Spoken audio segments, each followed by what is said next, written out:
अखण्डमण्डलाकारं व्याप्तं येन चराचरं तत्पदं दर्शितं येन तस्मै श्रीगुरवे नमः।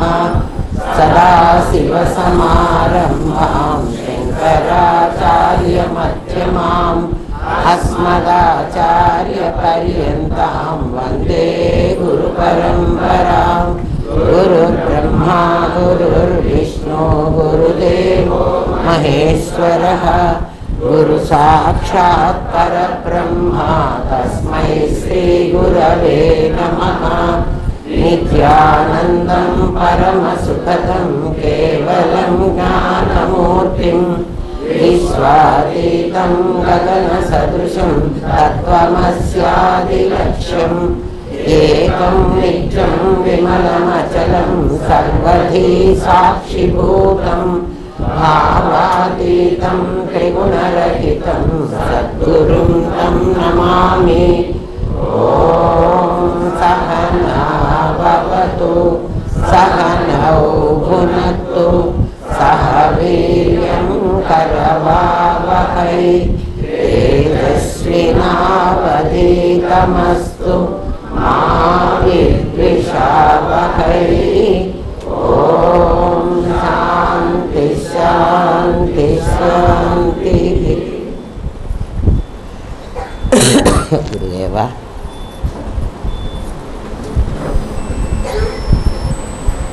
మనం ఎవరి కోసమో ఇటువైపు సీటు మార్చుకోలేదర్రా.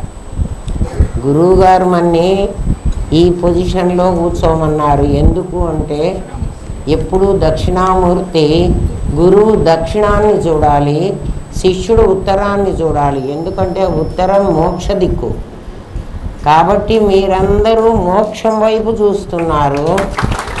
దక్షిణం యముడి దిక్కు. యముణ్ణి గురువుగారు చూసినా ఆయనకేం భయం లేదు. అందుకని మన్ని దక్షిణామూర్తిగా ఉండమని గురువుగారు మన్ని అటువంటి ఆటంకాలు కలిగిస్తే తప్ప వీళ్ళు తిరగర్రా, నేను చెప్పినా వినరు. దక్షిణామూర్తి అని ఎన్నిసార్లు చెప్పాను కానీ వీళ్ళు వినరు. వీళ్ళకి కొంచెం బుద్ధి కలిగిస్తే వస్తారు అన్న ఉద్దేశంలో గురువుగారు మనకి మార్గం చూపెట్టారు. అందుకని ఇది గురువుగారు నిర్ణయించింది కాబట్టి మనమేం బాధపడక్కర్లే. మనం ఎందుకో ఈ పని చేసామని అంటే ఎట్లా ఉంటే మనకి ఇంకా కన్వీనియంట్గా ఉంటుందో ఇంకోసారి రోజు రోజుకి మనం ప్రయత్నం చేస్తే మనకే అర్థమైపోతుంది. కాబట్టి ఏం బాధపడక్కర్లే. మన ఇంట్లో మనం ఉన్నాం, మన ఇష్టం వచ్చింది మనం చేసుకుంటున్నాం కదా. ఎవరో మననేమి మార్చలే, మనకై మనమే మారాం. అది మన గురువుగారు మార్చారు. 77 క్వశ్చన్ ఈరోజు కదా. సాకారమైన భగవంతుణ్ణి ఇంద్రియాలతో చూడొచ్చు. వెంకటేశ్వర స్వామిని చూడాలంటే కళ్ళతో చూడొచ్చు. సాకారమైన ఏ వస్తువునైనా మనం ఇంద్రియాలతో చూడొచ్చు. పరమాత్మ నిరాకారం అంటున్నారు. ఆకారం లేని వాణ్ణి నన్ను ఎలా దర్శించమంటారు? దర్శించడం అంటే చూడడం కాదు. దర్శించడం అంటే నీలో నీవు చూడగలగటం. అది ఇంట్యూషన్ అనాలి దాన్ని. నేను ఎలా చూడను అని అడుగుతున్నాడు. సౌండ్ ఏమన్నా రీసౌండ్ వస్తున్నట్టుగా ఉందా? ఏం లేదు కదా. అంటే తేడా అంత తొందరగా కనుక్కోలేదు. ఏం లేదు కదా.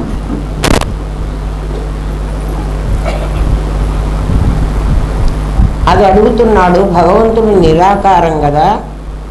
ఆ నిరాకారమైన పరమాత్మని నేనెట్లా చూడాలి, నేనెట్లా దర్శించాలి? నాకు సాకారమైనదైతే కనపడుతుంది. అందుకే ద్వైతులందరూ కూడా సాకారమైన దేవుణ్ణే పూజిస్తారు. దానికి జవాబు చెప్తున్నాడు. మనకు కూడా వచ్చి ఉంటుందిలే ఈ సందేహం. దేవుడికి ఆకారం ఉంటే మనం చూడగలం కానీ నిరాకారం అయితే ఎట్లా చూద్దాము అని. సాకారం నీవు అనుకుంటున్నది భగవంతుని ప్రతిరూపం, ప్రతిబింబం. అంటే అది ఫోటో. నువ్వు చూస్తున్నది భగవంతుడి యొక్క ప్రతిరూపం. దాన్ని శిలతో కానీ దారుతో కానీ వెండి బంగారు పంచలోహాలతో కానీ చేయబడిన విగ్రహాలనే నువ్వు దేవుడు అనుకుంటున్నావు. మామూలుగా మనం అందరం దేవుడు అనుకుండేది ఎవరిని అంటే ఒక విగ్రహాన్ని. అది రాయితో చెయ్యని, అది పంచలోహాలతో చెయ్యని, అంటే మనలాంటి ఆకారం, ఒక ఆకారం ఉంటే ఆ ఆకారానికి చూడగానే మనం దండం పెడతాం. ఎవరు అంటే మనలాంటి విజ్ఞానవంతులు, చాలా జ్ఞానం కలిగిన వాళ్ళం మనం. ఎందుకంటే దేవుణ్ణి ఆకారంలో చూడగలం.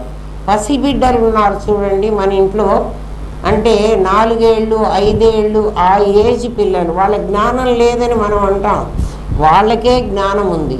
ఎందుకంటే వాళ్ళు ఎక్కడో దొరికిన ఒక కొత్తగా ఉన్న ఒక రాయిని తీసుకుని, త్రిభుజాకారంగా ఉంటుంది అట్లాంటి రాళ్ళు వెతుక్కుంటారు పిల్లలు.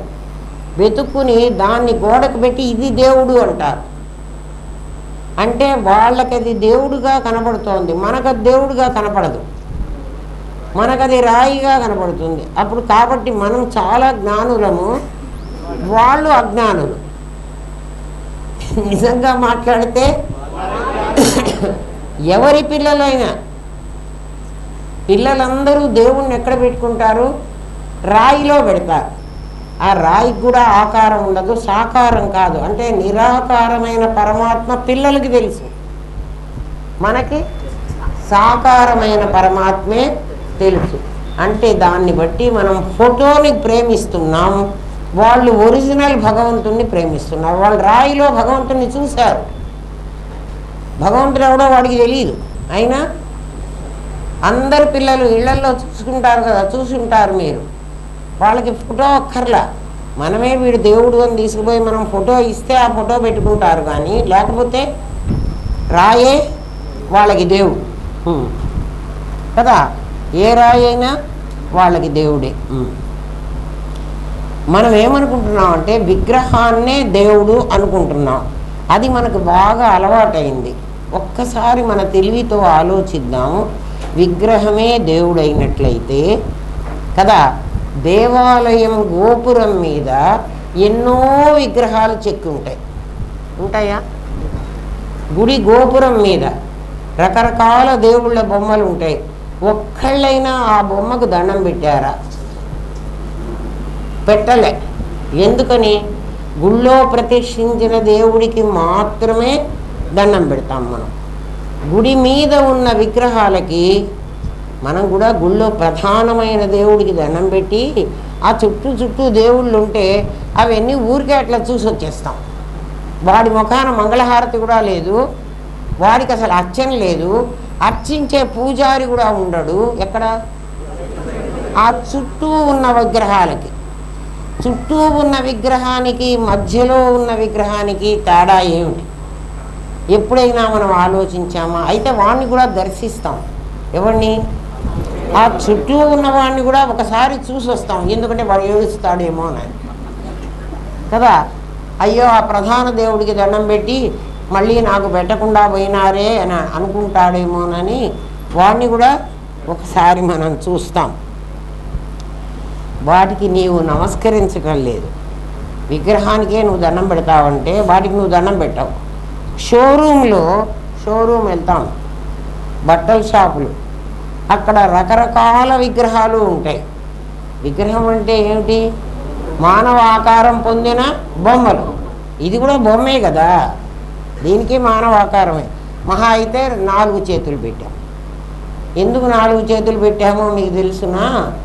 మనిషి తయారు చేసినప్పుడు పరమాత్మని కాదు, విగ్రహాన్ని తయారు చేసినప్పుడు తనలాంటి విగ్రహాన్ని చేసి తనకంటే వాడు పవర్ఫుల్ అని చెప్పడానికి నాకు 2 చేతులు ఉంటే వాడికి 4 పెడదాం అనుకున్నాడు.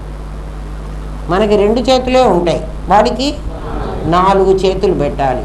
4 చేతులు పెట్టి ఊరికే ఉండలే, వాళ్ళకి మళ్ళీ ఆ చేతిలో ఒక్కొక్క చేతిలో ఒక్కొక్క ఆయుధం పెట్టాడు. చూడండి, బాగా గమనించండి. ఎందుకు పెట్టాడు అంటే ఆదిమ మానవుడు చాలా పాతకాలంలో ఉన్న అనాగరికమైన బట్టలు కూడా కట్టుకోవడం తెలియనటువంటి ఆదిమ మానవుడు అంటే వాడు కొండ గుహల్లో ఉండేవాడు, మాంసం భక్షిస్తే ఉండేవాడు, ఏదో జంతువుని చంపి. వాడికి 2 భయాలు. ఇప్పుడు మనకు స్ట్రెస్సులు చాలా ఉన్నాయి కదా. ఒక్కొక్కడికి ఒక్కొక్క రకమైన స్ట్రెస్. అందుకని మనం సైకియాట్రిస్ట్ దగ్గరికి పోవాలి, మందులు తీసుకోవాలి కదా. అంటే ఎన్నింటి వల్ల మనకు భయం ఉంది. ఆదిమ మానవుడికి రెండు భయాలు. ఒకటి ఏమిటంటే ఆహారం సంపాదించుకోవాలంటే వాడి చేతులతో ఇంకొక దాన్ని చంపాలి. వాడు చంపాలంటే ఇదేంతో వాడి చేతులతోనే ఒక జంతువుని చంపాలి. అంటే చేతులకు బలం కావాలి. ఇంకో జంతువు నుంచి తన్ని తాను రక్షించుకోవాలంటే వాడు పారిపోవాలి, పరిగెత్తాలి. మనకి చేతులు కాళ్ళు ఎందుకున్నాయంటే ఇప్పటి వరకు మనం ఏం ఆలోచించలేం. కాళ్ళు ఎందుకున్నాయంటే మనం నడవడానికి ఉన్నాయి. చేతులు ఎందుకున్నాయి అంటే మనం తినడానికో ఎవరినన్నా చావకొట్టడానికో పని చెయ్యడానికో ఉన్నాయి. వాళ్ళకి అవి కాదు ఉండేది. సౌండ్ కొంచెం ఎక్కువగా ఉన్నట్టుంది నాన్న, ఒక్కరో తగ్గించండి, ఎందుకంటే నాకే చెవిలోకి వస్తుంది. ఏమ్మా, వాడి చేతులకి కాళ్ళకి బలం కావాలి. కాళ్ళు ఏమిటి అంటే జంతువు వస్తే పారిపోవాలి. వాడు పారిపోకపోతే అది ఆ జంతువు మింగేస్తుంది. జంతువులని వీడు చంపాలంటే వీడికి చేతులు, ఆయుధాలు లేవు, ఆయుధాలు తయారు చేసుకోలే. చేతులతోనే వాడి గోళ్ళే వాడికి ఆయుధాలు. వాడు గొంతు బిస్కాలంటే వాడి చేతులే వాడికి ఆయుధాలు. అట్లా బలం కావాలి. క్రమక్రమంగా నాగరికత పెరిగి వాడు మనిషిగా తయారయ్యి, అంటే సొసైటీలో నేను కూడా ఒక బతకగలను అన్నప్పుడు నిర్ణయించుకున్నప్పుడు నాకంటే పవర్ఫుల్ వాడిని ఒకరిని సృష్టించుకుంటే నా కష్టాలో సుఖాలో వాడి మీద పారేయచ్చు. మనిషి ఎప్పుడూ కూడా వాడు తప్పు చేసినా నేను తప్పు చేయలేదు, వీడు చెప్తే చేశాను అనే దాన్నే కోరుకుంటాడు ఎవడైనా. ఎందుకంటే తన మీద తను మాత్రం వేసుకోడు. ఎవ్వడూ కూడా నేను చేశాను అని ఎవడు. నేను చేయడానికి కారణం వీడు లేకపోతే నేను ఈ పనులు చేయను, వాడే ప్రేరణ చేశాడు, నేను చేశాను, అందుకని ఈ శిక్ష ఏదైనా వేస్తే వాడికి వేయండి. అట్లా ఏం చేశాడంటే ఈ మనిషి తనలాంటి వాడిని ఒకడిని తయారు చేసి వీడు దేవుడు అన్నారు. దేవుడు ఎవడో వాడికి తెలియదు కదా, దేవుడు ఎలా ఉంటాడో కూడా తెలియదు. ఏం కావాలి తనకి అంటే బలం కావాలి. ప్రతి మనిషికి బలం కావాలి. బలం దేని వల్ల వస్తుంది? ఆయుధాల వల్ల వస్తుంది. ఒక ఆయుధం మన చేతిలో ఉంటే మనకు బలం. ఏమీ లేకపోయినా పొలానికి పోయే ఒక రైతుని చేతిలో ఒక కట్టె పట్టుకొని పోతాడు. ఎందుకు కర్ర పట్టుకుపోతున్నాడు? రైతును అలాగా ముసలివాడు కాదు కదా, కట్టె సపోర్టుతో వాడు నడవడానికి. కానీ కర్ర తీసుకుపోతాడు. ఎందుకంటే ఏ దారిలో ఏ పాము గరుస్తుందో. కర్ర చేతిలో ఉన్నవాడిని కుక్క కూడా గరవదు. ఎవడి చేతిలో కర్ర ఉంటే కుక్క వాడిని గరవడానికి రాదు. మీకు అది తెలియదేమో. కుక్క ఎవరిని గరుస్తుందో చెప్పనా? ఎవడు పరిగెత్తుతాడో వాడిని గరుస్తుంది. దాన్ని బట్టి కష్టాలు ఎవడికి వస్తాయి అంటే కష్టాన్ని చూసి ఎవడు పారిపోతాడో వాడిని వెంట పడుతుంది కష్టం. ఎవడైతే నిలబడతాడో వాడి జోలికి రాదు భయం. అందుకని నిలబడ్డం నేర్చుకోండి. నిలబడాలంటే ధైర్యం కావాలి, బలం కావాలి. అందుకని దేవుడికి ఆయుధాలు పెట్టాడు వీడు. వాడి చేతిలో వాడికి 4 చేతులు పెట్టి, ఒక చెయ్యి 2 చేతులు సరిపోలే, వాడికి 4 చేతులు పెట్టాడు. 4 చేతులు పెట్టి వాడికి 4 చేతుల్లో శంఖం, చక్రం, గద, ఇంకా పద్మం పెట్టారనుకో. అక్కడ ఇంకేమన్నా పెట్టుకున్నారేమో తెలియదు. ఆయుధాలు పెట్టుకున్నారు. ఈ ఆయుధాలు ఏమిటి అంటే దేవుడు అంటే బలం, దృఢశక్తికి పర్యాయ పదం. దేవుడు అంటే ఎవరు? బలం అంటే దైవశక్తి. ఆ శక్తిని వెనక పెట్టుకుని వాడు ముందు పనులు చేయటం నేర్చుకున్నాడు. వెనక పెట్టుకున్న వాడెప్పుడు పైకి వెళ్తాడు. ముందున్నవాడైతే వాడిని మనం ఫాలో అవుతాం. మనకన్నా ముందున్న వాడిని మనం ఫాలో అవుతాం. మనకన్నా వెనకున్నవాడు మన్ని ఫాలో అవ్వాలి. అర్థమైందా? కాబట్టి దేవుణ్ణి ఎక్కడ పెట్టాం మనం? వెనక పెట్టాం. వెనక పెట్టే కంటే ఇంకా పైకి పెడితే ఇంకా మంచిది. ఎందుకంటే వెనక పెడితే నన్ను ఇంతవరకే చూడగలడు వాడు. పైన పెడితే మొత్తం చూస్తాడు కదా. హెలికాప్టర్లో వెళ్ళేవాడికి కర్నూలు అంతా కనిపిస్తుంది. నేను ఇక్కడ రోడ్డు మీద నుంచుంటే మన రోడ్డే కనిపిస్తుంది కదా. నేను ఒక్కరో మేడ ఎక్కి నేను 4వ అంతస్తులో ఉన్నానంటే ఈ చుట్టుపక్కల ఏమి ఇళ్ళు ఉన్నాయో అవి కనపడతాయి. నేను ఇంకా పైకి వెళితే మొత్తం కనపడుతుంది. దేవుడు అనేవాడు మొత్తాన్ని చూడాలి అన్న ఉద్దేశంలో అందరినీ చూడాలంటే అందరినీ కాపాడాలి కదా. కాపాడటమో వాళ్ళకి రిస్క్ రావడమో, వాడు ఏదైనా ప్రాబ్లంలో ఉన్నాడనుకో ఇమీడియట్గా దిగచ్చు హెలికాప్టర్లోంచి. అందుకని కన్వీనియంట్గా వాడిని ఏం చేశామంటే ఊపర్ వాళ్ళ పైన పెట్టి పారేసాం. పీడా పోయింది. ఇంకోటి నిన్న కూడా నన్ను ఎవడో అడుగుతున్నాడు ఒక పిల్లవాడు, మన్ని ఎవడు చూడటం లేదు కదమ్మా, మనం ఏం తప్పు చేస్తున్నా అన్నాడు. అంటే ఎందుకంటే దేవుడు చూడకుండా నేను ఈ టాప్ అడ్డం వేసుకున్నా. మా ఇంటి కప్పుని నేను ఈ కింద ఏం చేసినా వీడికి కనపడదు కదా పైవాడికి, అందుకని ఇట్లా అడ్డం వేసుకున్నా. అట్లాంటివి నేను ఇన్ని అంతస్తులు కట్టుకొని నేను ఇక్కడ గ్రౌండ్ ఫ్లోర్లో నేను పాఠం చెప్తుంటే ఆ పైన ఉన్న దేవుడు ఎట్లా చూస్తాడురా. నేను మైకులు పెట్టుకున్నా కాబట్టి ఒకవేళ వింటాడేమో. అంటే దేవుణ్ణి గురించి ఎటువంటి అవగాహన ఉందో ఆలోచించండి. ఏమ్మా అర్థమవుతోందా అసలు దేవుణ్ణి ఎట్లా తయారు చేశారో? తనకంటే భిన్నంగా మరొకడు తన బరువులన్నీ మొయ్యడానికి, అంటే ఒక సర్వెంట్ లాగా దేవుణ్ణి తయారు చేశాడు మానవుడు. సర్వెంట్ లాగా తయారు చేశాడు కాబట్టి వెంకటేశ్వర స్వామి దగ్గరికి వెళ్ళి మనం ఏం చేస్తున్నాము, ఓ దేవుడా ఈ కోరిక తీర్చు. ఇది తీరిస్తే మనం పనివాడికి ఏం చెప్తాము, ఒరే నాయన ఈ పని చేసి పెట్టరా నీకు ఈ డబ్బులు ఇస్తాను కదా. పనివాడు ఏం చేస్తాడు, మనం పని చేస్తే ఏదో ఇన్ని డబ్బులు ఇస్తే ఆ డబ్బులకు ఆశపడి చేస్తాడు. మళ్ళీ రేపు కూడా పనికిరా అంటే నిన్నటికంటే ఎక్కువ ఇస్తుందిలే ఈమె అని మళ్ళీ ఇవాళ కూడా పనికి వస్తాడు. ఉద్దరికి పని చేయించుకున్నాం అనుకో వాడు రాడు. ఆమె దగ్గరికి పోతే ఊరికే పని చేయించుకుంటుంది. అమ్మ నాకు చాలా పని ఉంది రేపు వస్తాలే అట్లా చెప్తాడు కదా. అంతే కదా. మన వెంకటేశ్వర స్వామి దగ్గరికి వెళ్ళి ఏమడుగుతున్నాం, పనివాడిలాగా నాకు ఈ సత్యనారాయణ వ్రతం ఏ వ్రతం అన్నా చేయండి మీరు, నాకు ఈ కోరిక తీర్చు, దీనికి నీకు ఇంత లంచం ఇస్తా కదా. ఇయ్యకపోతే పైగా ఎట్లా రాసుకున్నారంటే పుస్తకాలు, ఎవడన్నా కోరిక తీర్చకపోతే ఆ దేవుడు శపించి వీడిని అంటే పీడించి కొట్టి వీడికి బాధలు కలిగించి వీడి దగ్గర నుంచి మళ్ళీ డబ్బులు గుంచుతాడు. లంచం, వాడు లంచం.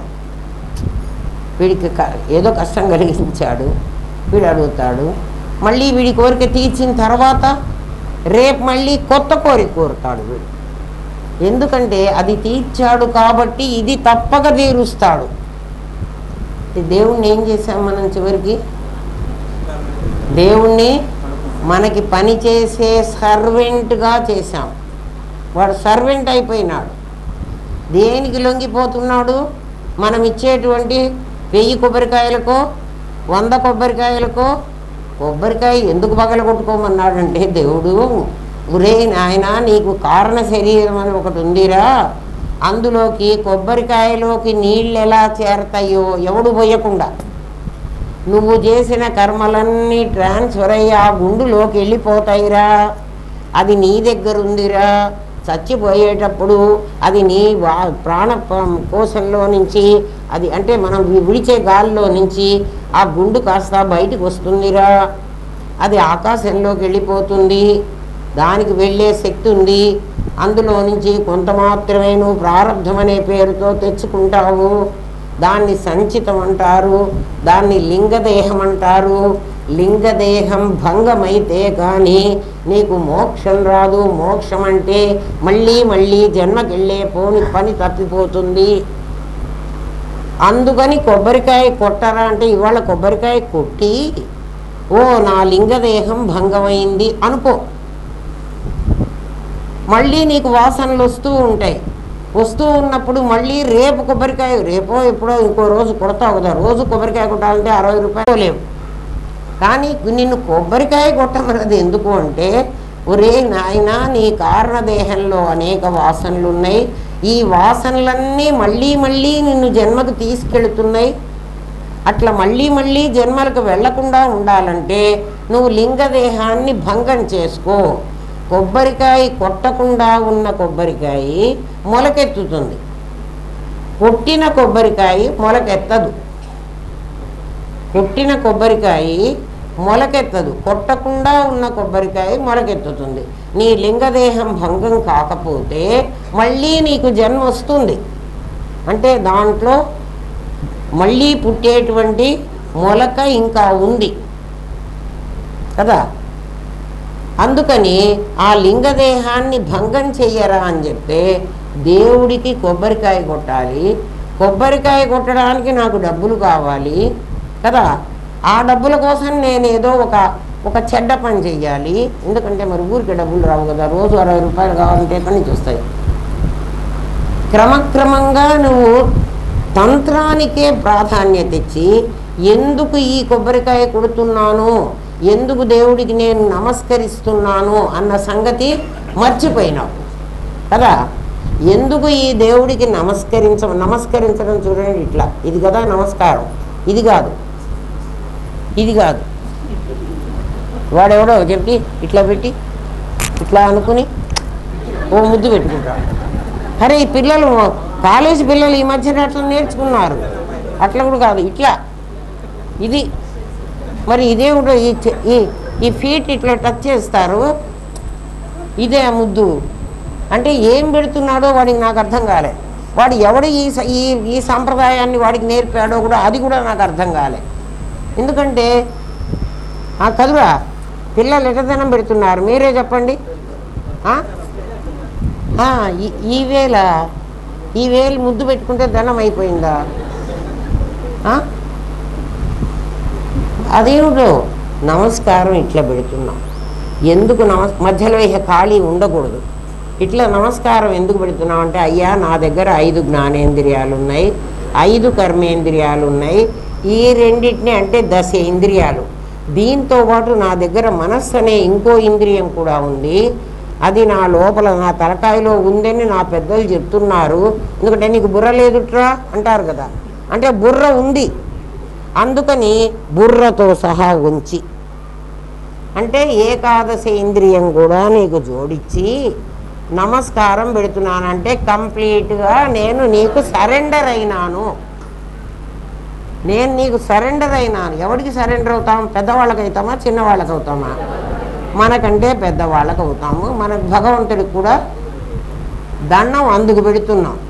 మరి దండం వాడు ఎందుకు పెడుతున్నాడండి? సిలువవాడు అంటే సిలువవాడు ఎందుకు దండం పెడుతున్నాడంటే, మొట్టమొదట మనకు తయారైంది ఈ భుజం వచ్చేటువంటి ఈ ఎముక. చిన్నప్పుడు పిల్లలు బొమ్మలు ఆడుకుంటారు చూడండి, బొమ్మ తాటాకు బొమ్మలని మా చిన్నతనంలో. ఇప్పుడు ఈ బార్బీ బొమ్మలు ఇవన్నీ లేవు. మేము ఆడుకుండేది తాటాకులతో బొమ్మలు తయారు చేసుకుని ఆడుకుండేవాళ్ళం. ఆ తాటాకు బొమ్మకి ముందు ఒక తాటాకు ఇట్లా పెట్టుకుంటాడు, ఇంకొక తాటాకు ఇట్లా పెడతారు. మీరు చిన్నపిల్లలుగా ఉన్నప్పుడు ఏమన్నా చూసారు? మీరు అందరు నాకంటే చిన్నవాళ్ళు కాబట్టి మీరు చూసి ఉండరు. అట్లాంటి తాటాకు బొమ్మలు ఆడుకొని ఉండరు. మీ అమ్మలు నాన్నలు మీకు మంచి మంచి బొమ్మలు కొనిచ్చుంటారు, మీరు ఆడుకున్నారు, మీకు బొమ్మ తెలియదు. తాటాకుతో ఇట్లా బొమ్మ చేస్తారు కదా. ఆ బొమ్మకి తర్వాత బట్టలు కడతారు, అది వాటితో పిల్లలు ఆడుకుంటారు. ఈ తాటాకు బొమ్మను తయారు చేసినట్టు మనకి ఈ వెన్నెముక అనేది ఒక పెద్ద తాటాకు, భుజాలు 2 చిన్న తాటాకు, తర్వాత దానికి పక్కటెముకలో ఏవో అన్నీ కూడా చుడతారు. లోపల ఏది వైరు చుడతారు, దాని లోపల బట్టలో దూదో కుక్కుతారు. ఎందుకంటే కండరాలు అన్ని బొమ్మ నలిగిపోకూడదు కదా, అట్లా చేస్తారు. బహుశా వాళ్ళు అటువంటి దాంట్లో నుంచి వచ్చారేమో. ఇది కూడా నేను నీకు సరెండర్ చేశాను అంటే ఈ మొత్తంలో కళ్ళు ముక్కులు చెవులు అన్నీ ఉన్నాయి కాబట్టి వాళ్ళది అది సంప్రదాయం. ఇప్పుడు మరి కొత్త సంప్రదాయం ఏదో నాకు కూడా తెలియదు. కొత్త సంప్రదాయం ఇట్లా ఇదేమిట్రా, నేర్పండిరా. మన ధర్మాన్ని మన సంస్కృతిని ఎందుకు పెడుతున్నామో కూడా చెప్పండి. నమస్కారం ఎందుకు పెడతామో కూడా చెప్పాలి కదా. మరి ఇదేమిటో ఇది అసలు అర్థం కాలే నాకైతే అర్థం కాలే. వాడు ఎవడో సెల్యూట్ పెడతాడు, మరి పోలీస్ సెల్యూటో అదేంటో నాకు తెలియదు. దాంట్లో సరెండర్ అవ్వడం అనేటువంటి ఇది ఉన్నదని నాకైతే అనిపించలే. దానికి ఇంకేదైనా వాళ్ళు కొత్త అర్థం చెప్తారేమో, వాళ్ళకి అర్థం కూడా తెలియదులే. అర్థం తెలియాల్సిన అవసరం లేదు, అసలు ఫాలో అవ్వడమే. వాడు చేశాడు, నేను చేస్తున్నా, అది ఏమ్మా. అప్పటికి ఆ బొమ్మలకి దేవాలయం పైన ఉన్న బొమ్మల సంగతి చెప్తున్నా మీకు. దేవాలయం పైన ఉన్న బొమ్మలకి ఎవ్వడూ దండం పెట్టడు కదా. అది కాక షోరూమ్స్లో చాలా రకాలైనటువంటి అమ్మాయిల బొమ్మలు, అబ్బాయిల బొమ్మలు, బాలుల బొమ్మలు, అన్ని బొమ్మలు ఉంటాయి ఏమ్మా, అలంకరించబడి ఉంటాయి. ఆ షోరూమ్కి నువ్వు వెళ్ళినప్పుడు ఒక్కసారైనా దానికి దండం పెట్టడంలే. ఆలోచించావా? విగ్రహానికే నేను దండం పెడతానంటే గుళ్ళో ఉన్న విగ్రహాన్ని మాత్రమే దర్శించడానికి వెళుతున్నావు, మొక్కులు చెల్లిస్తున్నావు. కారణం నీకు తెలుసా?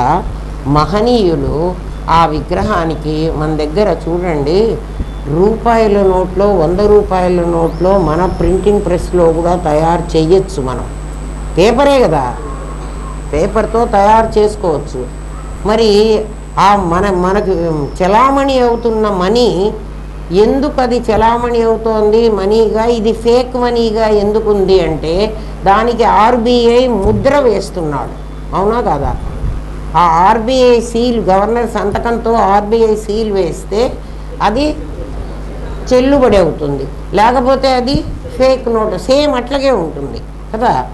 అది ఎట్లా ముద్ర వేశారో అట్లా మన పెద్దలు ఏం చేశారంటే ఏమా, ఒక విగ్రహానికి, ఏ విగ్రహానికి? ఆ టెంపుల్లో మధ్యలో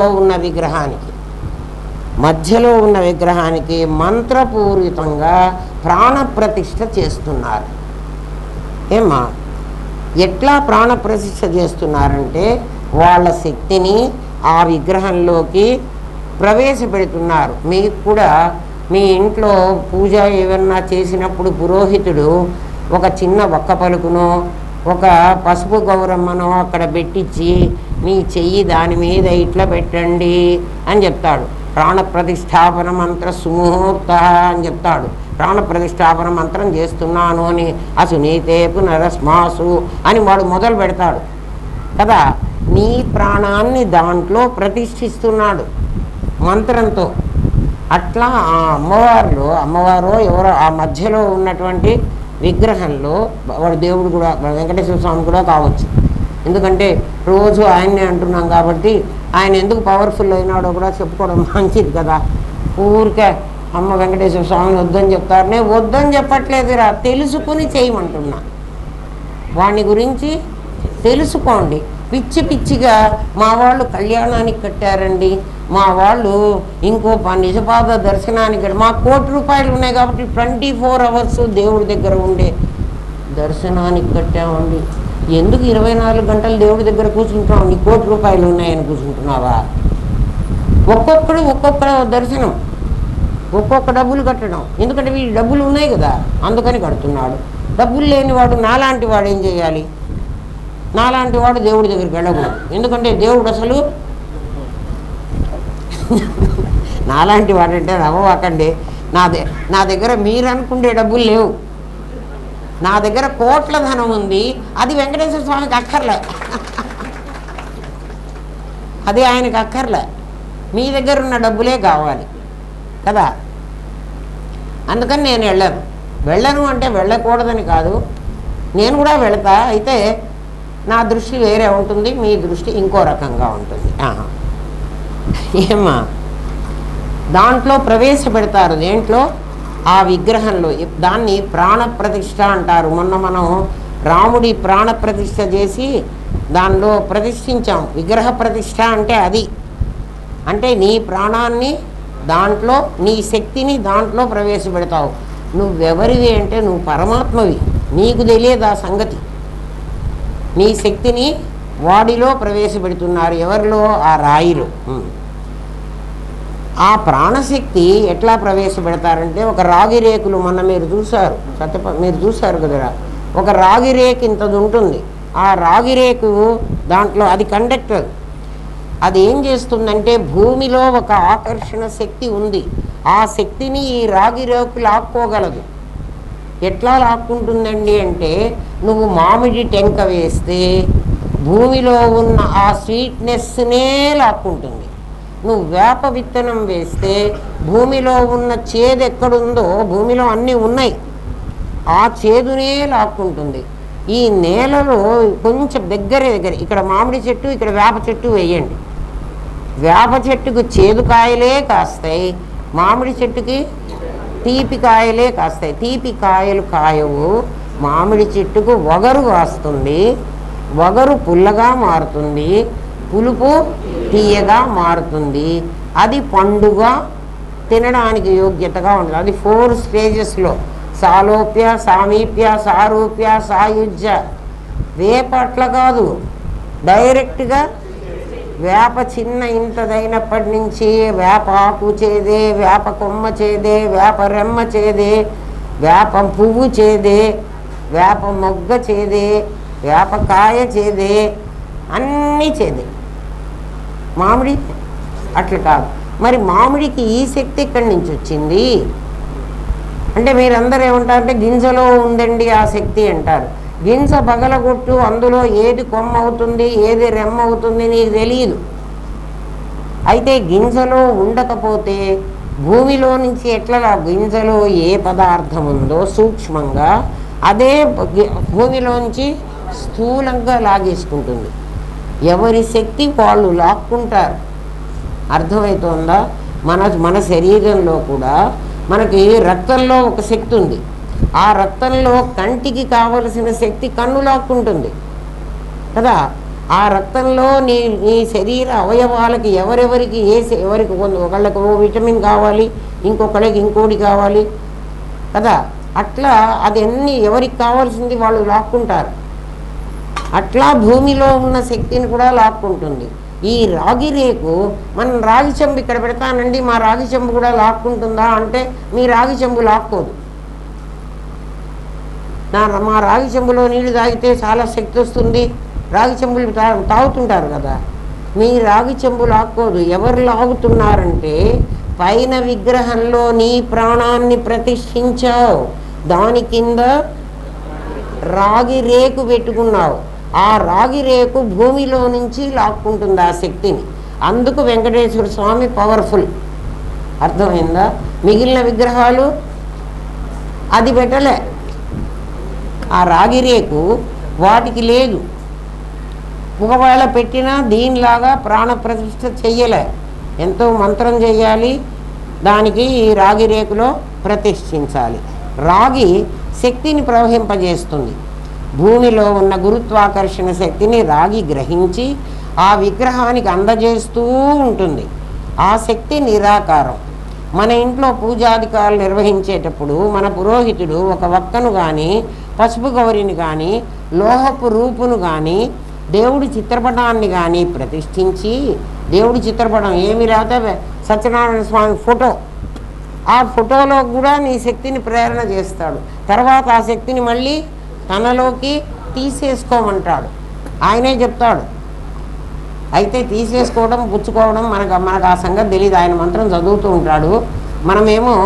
మనం పిలిచిన వాళ్ళందరూ వచ్చారా, మా ఆఫీసర్ గారు వచ్చారా, ఆయన భార్యను కూడా తీసుకొని వచ్చారా, ఎందుకంటే ఇవాళ నేను ఆయన్ని ఎట్లా ట్రీట్ చేస్తానో రేపు ఆఫీస్లో నా పరిస్థితి అట్లా ఉంటుంది.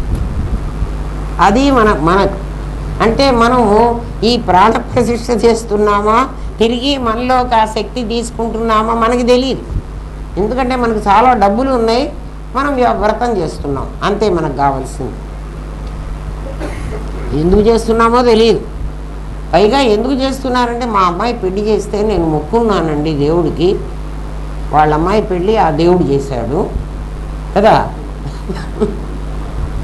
ఏమిటో మరి, అందుకనే పిచ్చి చాలా ముదిరిందిట.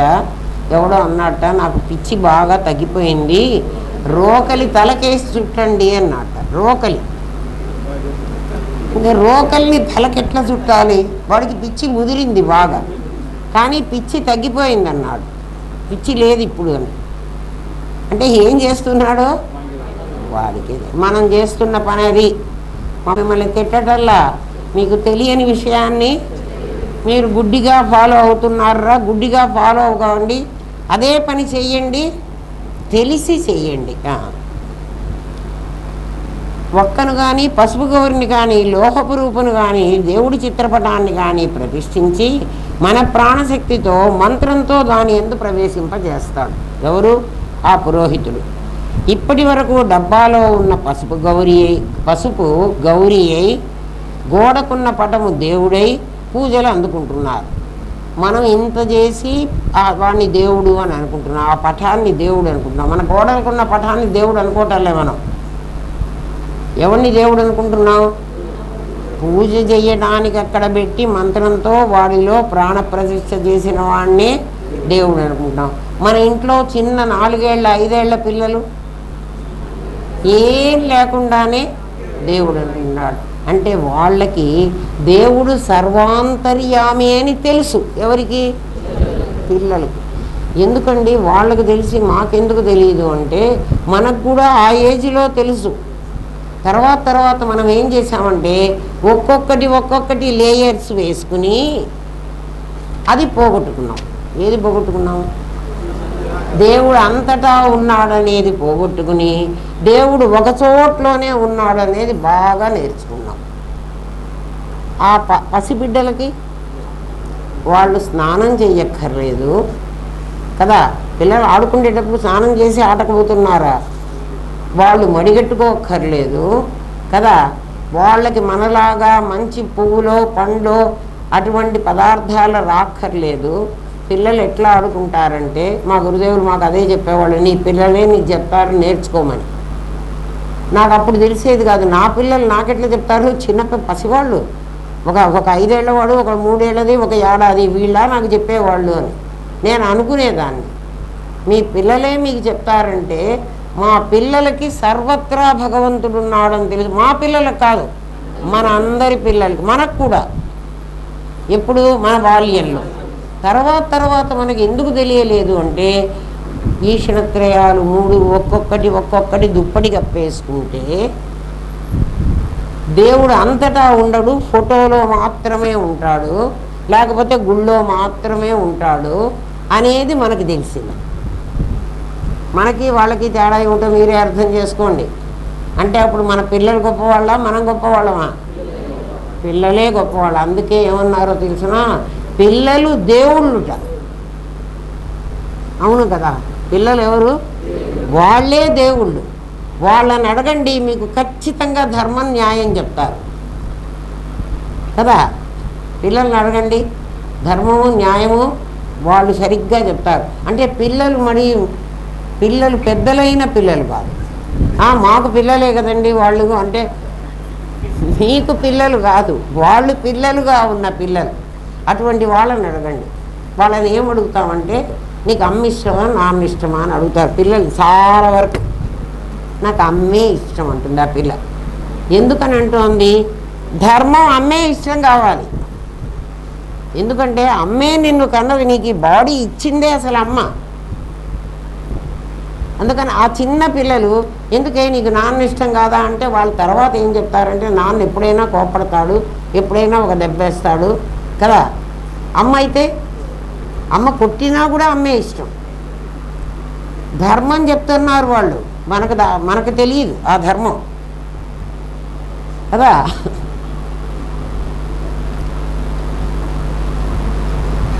ఏమ్మా, నీలోని శక్తినే నీవు పూజించి పూజ అయిపోయిన తర్వాత స్వస్థానానికి నీ లోపలికే చేరుస్తున్నావు. వినాయక నిమజ్జనం అని ఆ శక్తిని జలశక్తిలో కలిపేస్తున్నావు. ప్రతి సంవత్సరం వినాయకుడిని పూజిస్తాం కదా.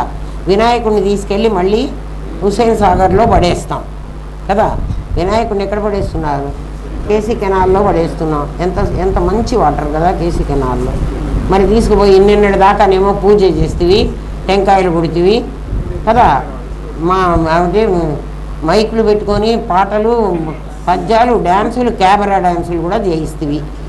ఎందుకంటే వినాయకుడు ముందర అంతే కదా, మన వాళ్ళు చేస్తున్నది ఏంటి, వినాయకుడు పందిట్లో ఏం చేస్తున్నారో చూడండి.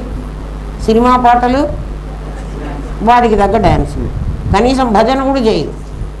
ఎవడో ఒకడు పిచ్చోడు ఎవరన్నా వస్తే ఒక 4-5, పైగా వినాయకుడి దగ్గర మేము వినాయకుడు పూజ చేస్తున్నామండి, వినాయకుడిని నిలబెట్టామండి, మీరందరూ చందాలు ఇవ్వండి, డబ్బులు ఇవ్వండి అని అడిగిపించుకొని కదా అవన్నీ ఏం చేస్తున్నారు ఆ ఆర్గనైజర్లు ఎవరో ఏం చేస్తున్నారు.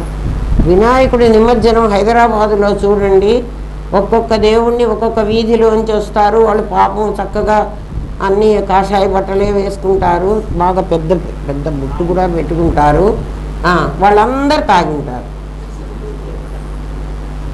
దగ్గరికి వెళ్ళి మీరు చూడండి, మీకు తెలుసు. నేను నిజం చెప్తున్నా, అబద్ధం చెప్పటల్లా కదా. వినాయకుడి మీద భక్తి ఉందా వీళ్ళకి? ఈ ఫంక్షన్ ఎవరో మంది డబ్బులు ఇస్తే ఆ డబ్బులతో ఇదంతా వాడుకోవడం మీద ఉందా తృప్తి?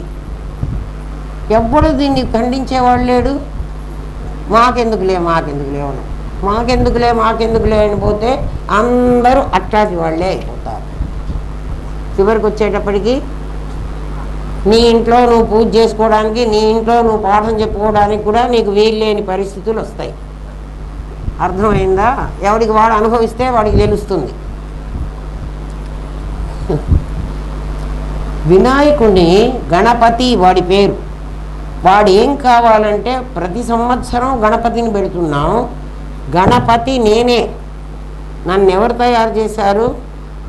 ఆ మనకు కథ చెప్తారు కదా, పార్వతీదేవి తన ఒంటి మీద నలుగు తీసి దాంతో ఒక బొమ్మను చేసి దానికి ఒక ప్రాణం పోసింది, అది కదా. అది పార్వతీదేవి అంటే అమ్మ. సత్వరజస్తమో గుణాత్మకమైన మన శరీరం, ఈ శరీరాన్ని అమ్మ తయారు చేసింది, మనమ్మ కాదు కదా. ఏది అవ్యక్తమైన శక్తి వ్యక్తమై ఈ పని చేసింది. దీంట్లో పరమేశ్వరుడు తత్సృష్ట్వా తదేవ అనుప్రావిశత్, అందులో ఆయన ప్రవేశించాడు. అప్పుడు మనం గణపతులం. గణపతి ఎవడు అంటే గణానికి అధిపతి ఈశ్వరుడు, జీవుడు. ఎందుకంటే ఒక ఈశ్వరుడు ఒక జీవుడు మన శరీరంలో ఉన్నారు. మన శరీరంలో ఇద్దరున్నారు. ఎవరు? జీవ ఈశ్వర అనే ఇద్దరున్నారు. వీడు ఈ విఘ్నయంత్రాన్ని భేదించుకుని మహాగణేశుడు కావాలి. అప్పుడు ఏమవుతుందంటే విఘ్నయంత్రాన్ని భేదించి నువ్వు మహాగణేశుడు అయితే ప్రహర్షిత అమ్మవారు అప్పుడు సంతోషపడుతుందిట.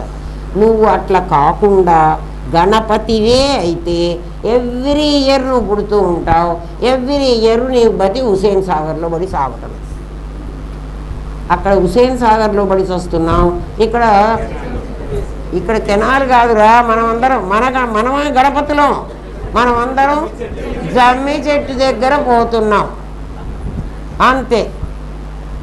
వాడిని నీళ్ళల్లో పడేశారు, మన నిప్పులో పడేశారు అంతే. That is the difference. ఆలోచించండి కదా,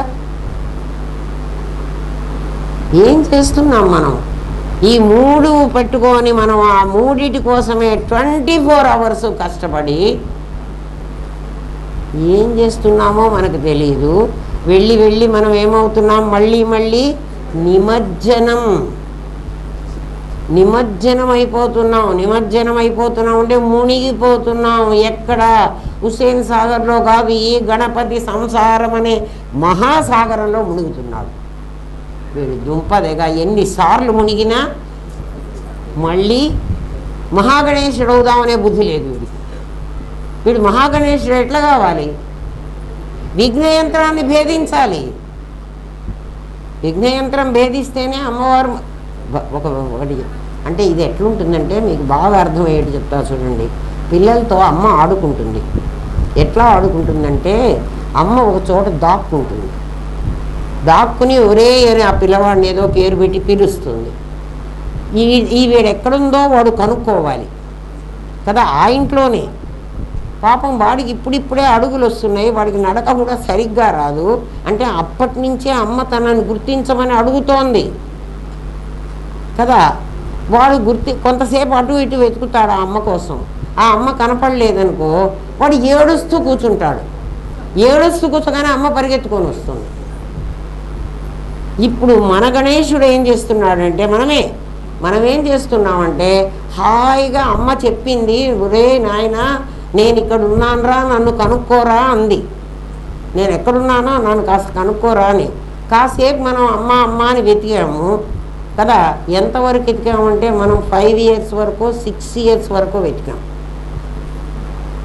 5-6 ఏళ్ల పిల్లవాడు తర్వాత పిల్లవాడు ఏం చేస్తాడంటే అమ్మ ఇట్లా దాక్కుని, ఆ 5-6 ఏళ్ల లోపల పిల్లలే అమ్మ దాక్కొని ఒరే నన్ను కనుక్కోరా అంటుంది. తర్వాత ఒకవేళ అమ్మ ఇట్లా అన్నదనుకో, నాలాంటి అమ్మ ఎవరన్నా, నువ్వు ఎక్కడుంటే నాకేమిలే, నేను పోతున్నా, అక్కడ నా గర్ల్ ఫ్రెండ్ ఉంది. ఒరే నేను చెప్తున్నది ఏమన్నా అబద్ధమా? ఆలోచించండి. అమ్మని కనుక్కోడిహ, అమ్మ కోసం వాడు ప్రయత్నించడు. అమ్మ అంటే వాళ్ళమ్మ కాదు. వాళ్ళమ్మని చూడకపోయినా పెద్ద నష్టం లేదు, ఎందుకంటే అది కూడా ఇట్లాంటిదే కదా. అసలు అమ్మ ఉంది మనకి కదా. ఆమెవన్నీ ఈ యజ్ఞ యంత్రాన్ని పెట్టి దాన్ని కనుక్కోమని మన అడుగుతున్నది. మనం ఆమెను కనుక్కోకుండా ఉంటే ఏమవుతోంది?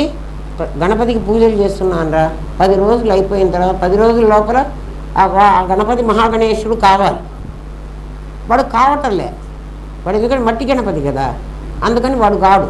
వాడిని తీసుకుపోయి మరి నిన్నటిదాకా అంత కష్టపడి వాడికి పూజలు చేసి నమస్కారాలు పెట్టి కదా, రాత్రి పగలు చేసావు కదా, మరి వాడిని తీసుకుపోయి ఆ హుసేన్ సాగర్లో నువ్వు పడేస్తూ ఉంటే, హుసేన్ సాగర్లోనో కేసీ కెనాల్లోనో పడేసిన తర్వాత, హుసేన్ సాగర్ అయితే నేను చూసా చెప్తున్నా, మనం ఇట్లా పడేయడానికి పెద్ద సంరంభం, పెద్ద ఉత్సవం అది కదా.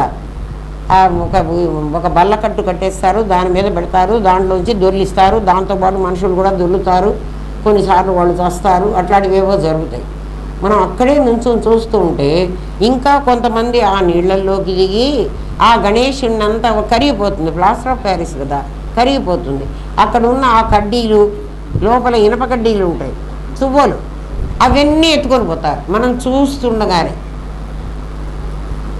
ఏం చేస్తారు అంటే నెక్స్ట్ ఇయర్ మళ్ళీ గణపతి దీంతోనే తయారవుతాడు, ఈ కడ్డీలతో. అంటే మనం కూడా అంతే అమ్మా, 5 భూతాల్లోకి చేరిపోతే మళ్ళీ ఆ 5 భూతాలు మళ్ళీ మనకి ఇస్తున్నాయి. అర్థమైందా? ఏ సముద్రం మీద ఏ నీరు అలగా వచ్చిందో, మళ్ళీ అది సముద్రంలో లయమైందో, తిరిగి ఆ నీరే మళ్ళీ వస్తుంది కాదు, రెండో అల ఏ నీరు వస్తుందో అట్లా సముద్రంలో కలిసి మళ్ళీ బయటకు వచ్చి అట్లా ఎన్నెన్నో అలలు వచ్చినాయి. అన్ని అలలు, అన్ని జన్మలు, అన్నీ అయిపోయిన తర్వాత మరి మాకు అప్పటిన్నీ తెలియలేదు కదండి. అవును, తెలియలేదు నాయన, అందుకే పరమాత్మ కూడా అప్పుడు నీకు వాసనా జ్ఞానమే పెట్టానురా, అవన్నీ జన్మలు ఎత్తి వచ్చి చివరికి ఈ జన్మకి రారా, ఈ జన్మలో ఏం చేస్తున్నానంటే బహూనాం జన్మనాం అంతే, చాలా జన్మలైపోయిన తర్వాత చివర్లో కదా జ్ఞానవాన్ మాం ప్రపద్యతే, నన్ను తెలుసుకుండేటువంటి జ్ఞానమైన జన్మ నీకు ఇచ్చాను. గీతలో చెప్పాడు పరమాత్మ. ఈ జన్మలో కూడా నువ్వు 3 కావాలనుకుని అమ్మని వెతుక్కోకుండా గర్ల్ ఫ్రెండ్ వెంటబడితే సంసారంలో మజ్జన అంటే కొంచెం ఉంచటం, నిమజ్జన అంటే మజ్జన అంటే మునగటం నీళ్ళల్లో కదా. ఎట్లా మునగటమో చెప్తున్నాను, ఆ పదానికి అర్థం చెప్తున్నా. మనం తుంగభద్రలోనో గంగలోనో స్నానం చేయడానికి పోతాం, మనమే నుంచుని, మనమే చెవులు ముక్కులు కళ్ళు అన్నీ మూసుకుని, మనమే ఒకసారి మునిగి మన తలకాయతో సహా ముంచి మళ్ళీ పైకి లేస్తాం. ఎందుకని? మనం నిలబడి మనమే మునగాలని మునిగిన వాళ్ళు. సంసారంలో మనకై మనం మునగలే, మనకు బొమ్మ తయారు చేసి తీసుకొస్తే నిమజ్జనం అంటే నా తల మీద ఎవడో చెయ్యి పెట్టి నీళ్ళల్లో కదివేస్తే నాకై నేను మునిగితే లేస్తా. ఎవడో ముంచితే లేవలేదు. ఎవడు ముంచాడండి నన్ను? ఆ అమ్మ ముంచిందా? అమ్మో అమ్మ అసలు ముంచలే. మరి ఎవరు ముంచారు? నా కర్మ. ఇన్ని జన్మల నుంచి చేసుకొచ్చిన కర్మ నా వెంటుంది. ఆ కర్మ ఏం చేస్తుందంటే నెత్తి మీద చెయ్యి పెట్టి నన్ను సంసారం అనే ఈ సముద్రంలో సంసార సాగరం దుఃఖం, దుఃఖాలయం అశాశ్వతం శుభ్రంగా చెప్పింది భగవద్గీత. మనం అందరం ఎందులో మునుగుతున్నాం? దుఃఖాలయం అశాశ్వతం. శివాలయం రామాలయం విన్నాం ఎక్కడైనా? దుఃఖాలయం శివాలయం రామాలయం అక్కడెక్కడో కడతారు. దుఃఖాలయం మనం కట్టుకున్నామా లేదా ఆలోచించండి. ఇప్పుడు మనం ఎక్కడున్నాం? దుఃఖాలయంలోనే ఉన్నాం. ఇప్పుడు మనం మాత్రం సుఖాలయంలో. ఆ గేటు దాటితే దుఃఖాలయం. అంటే మన ఇళ్ళన్నీ ఏంటండి, మా ఇల్లు అంత మేము సాయిని ఏమంటారు? సాయి నివాస్. సాయి కూడా పాపం దుఃఖాలయంలోనే పడి ఉన్నాడు. ఎందుకు దుఃఖాలయంలో పడి ఉన్నాడో చెప్పనా? ఆ సాయిగాడు ఎక్కడ తెచ్చాడో వీడి దుంపలుగా రాలే. వాడి పేరు సాయిగాడని ఎవడు పెట్టమన్నాడు?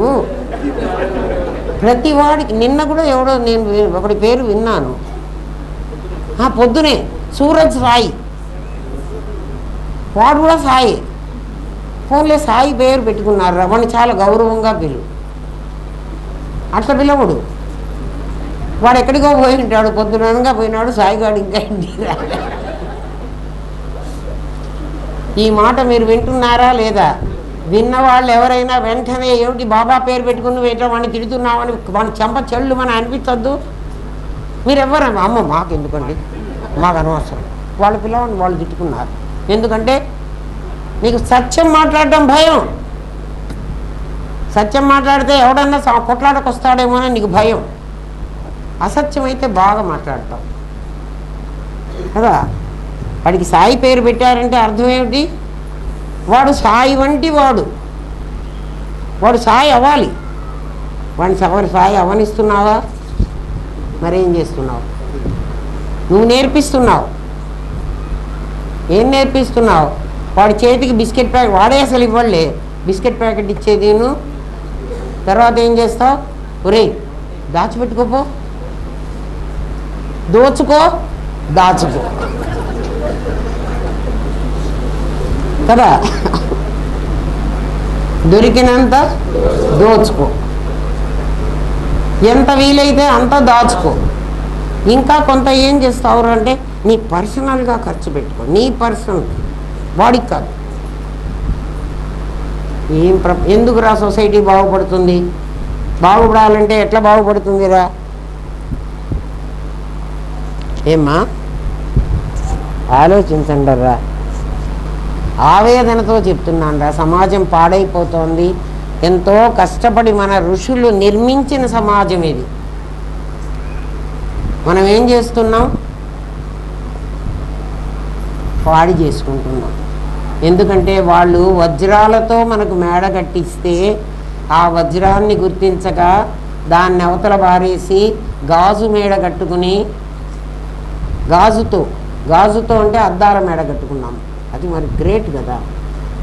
ఆ అద్దం మీద ఒక్క రాయి వేస్తే మనం నిర్మించుకున్నటువంటి భవనాలన్నీ అలాంటివి.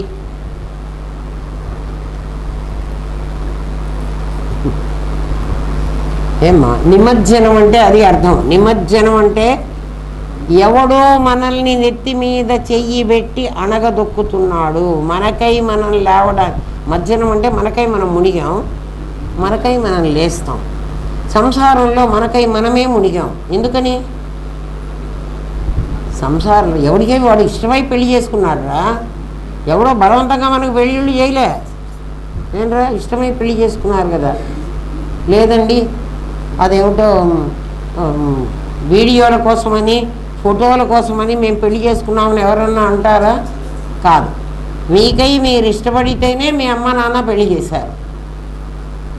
కాబట్టి మీకై మీరు ఇందులో పడి మేము ఇందులోంచి లేవగలము అని అనుకున్నారు. అందుకని మజ్జనమే, నిమజ్జనం కాదు. అది ఎప్పుడు నిమజ్జనంగా తయారైందంటే మీ తాలూకు కర్మ ఉండే ప్రారంధం. బుద్ధి కర్మానుసారణి. మీ బుద్ధి ఉంది, మన బుద్ధులు ఉన్నాయే, ఆ కర్మ ఏది ఉందో దాన్ని అనుసరించి వెళుతుంది. మరి ఏంటండి, మరి మాకు గతే లేదా, మా బుద్ధి కర్మానుసారణి కదా, మా గతి ఇట్లనే అయిపోతుందా, మేము ఇంకా నిమజ్జనమేనా, మజ్జనం నిమజ్జనం, మాకు ఇంకా ప్రయోజనమే లేదా అంటే బాగా ప్రయోజనం ఉందిరా.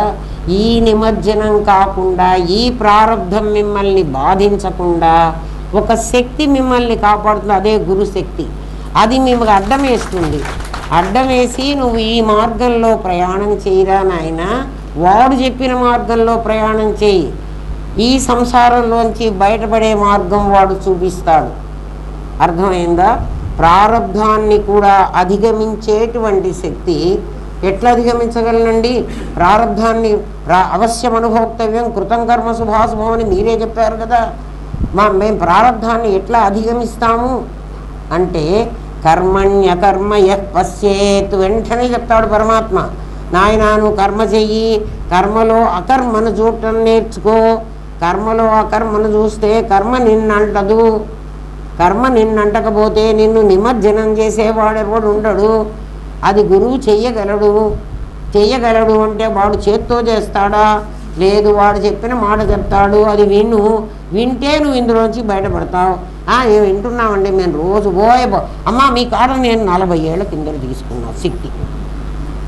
40 ఏళ్ల నుంచి నా దగ్గర శక్తి తీసుకుంటే ఏమైంది? ఆ శక్తి నాకే శక్తి లేదా, లేక శక్తిని నువ్వు ఉపయోగించుకోలేదా?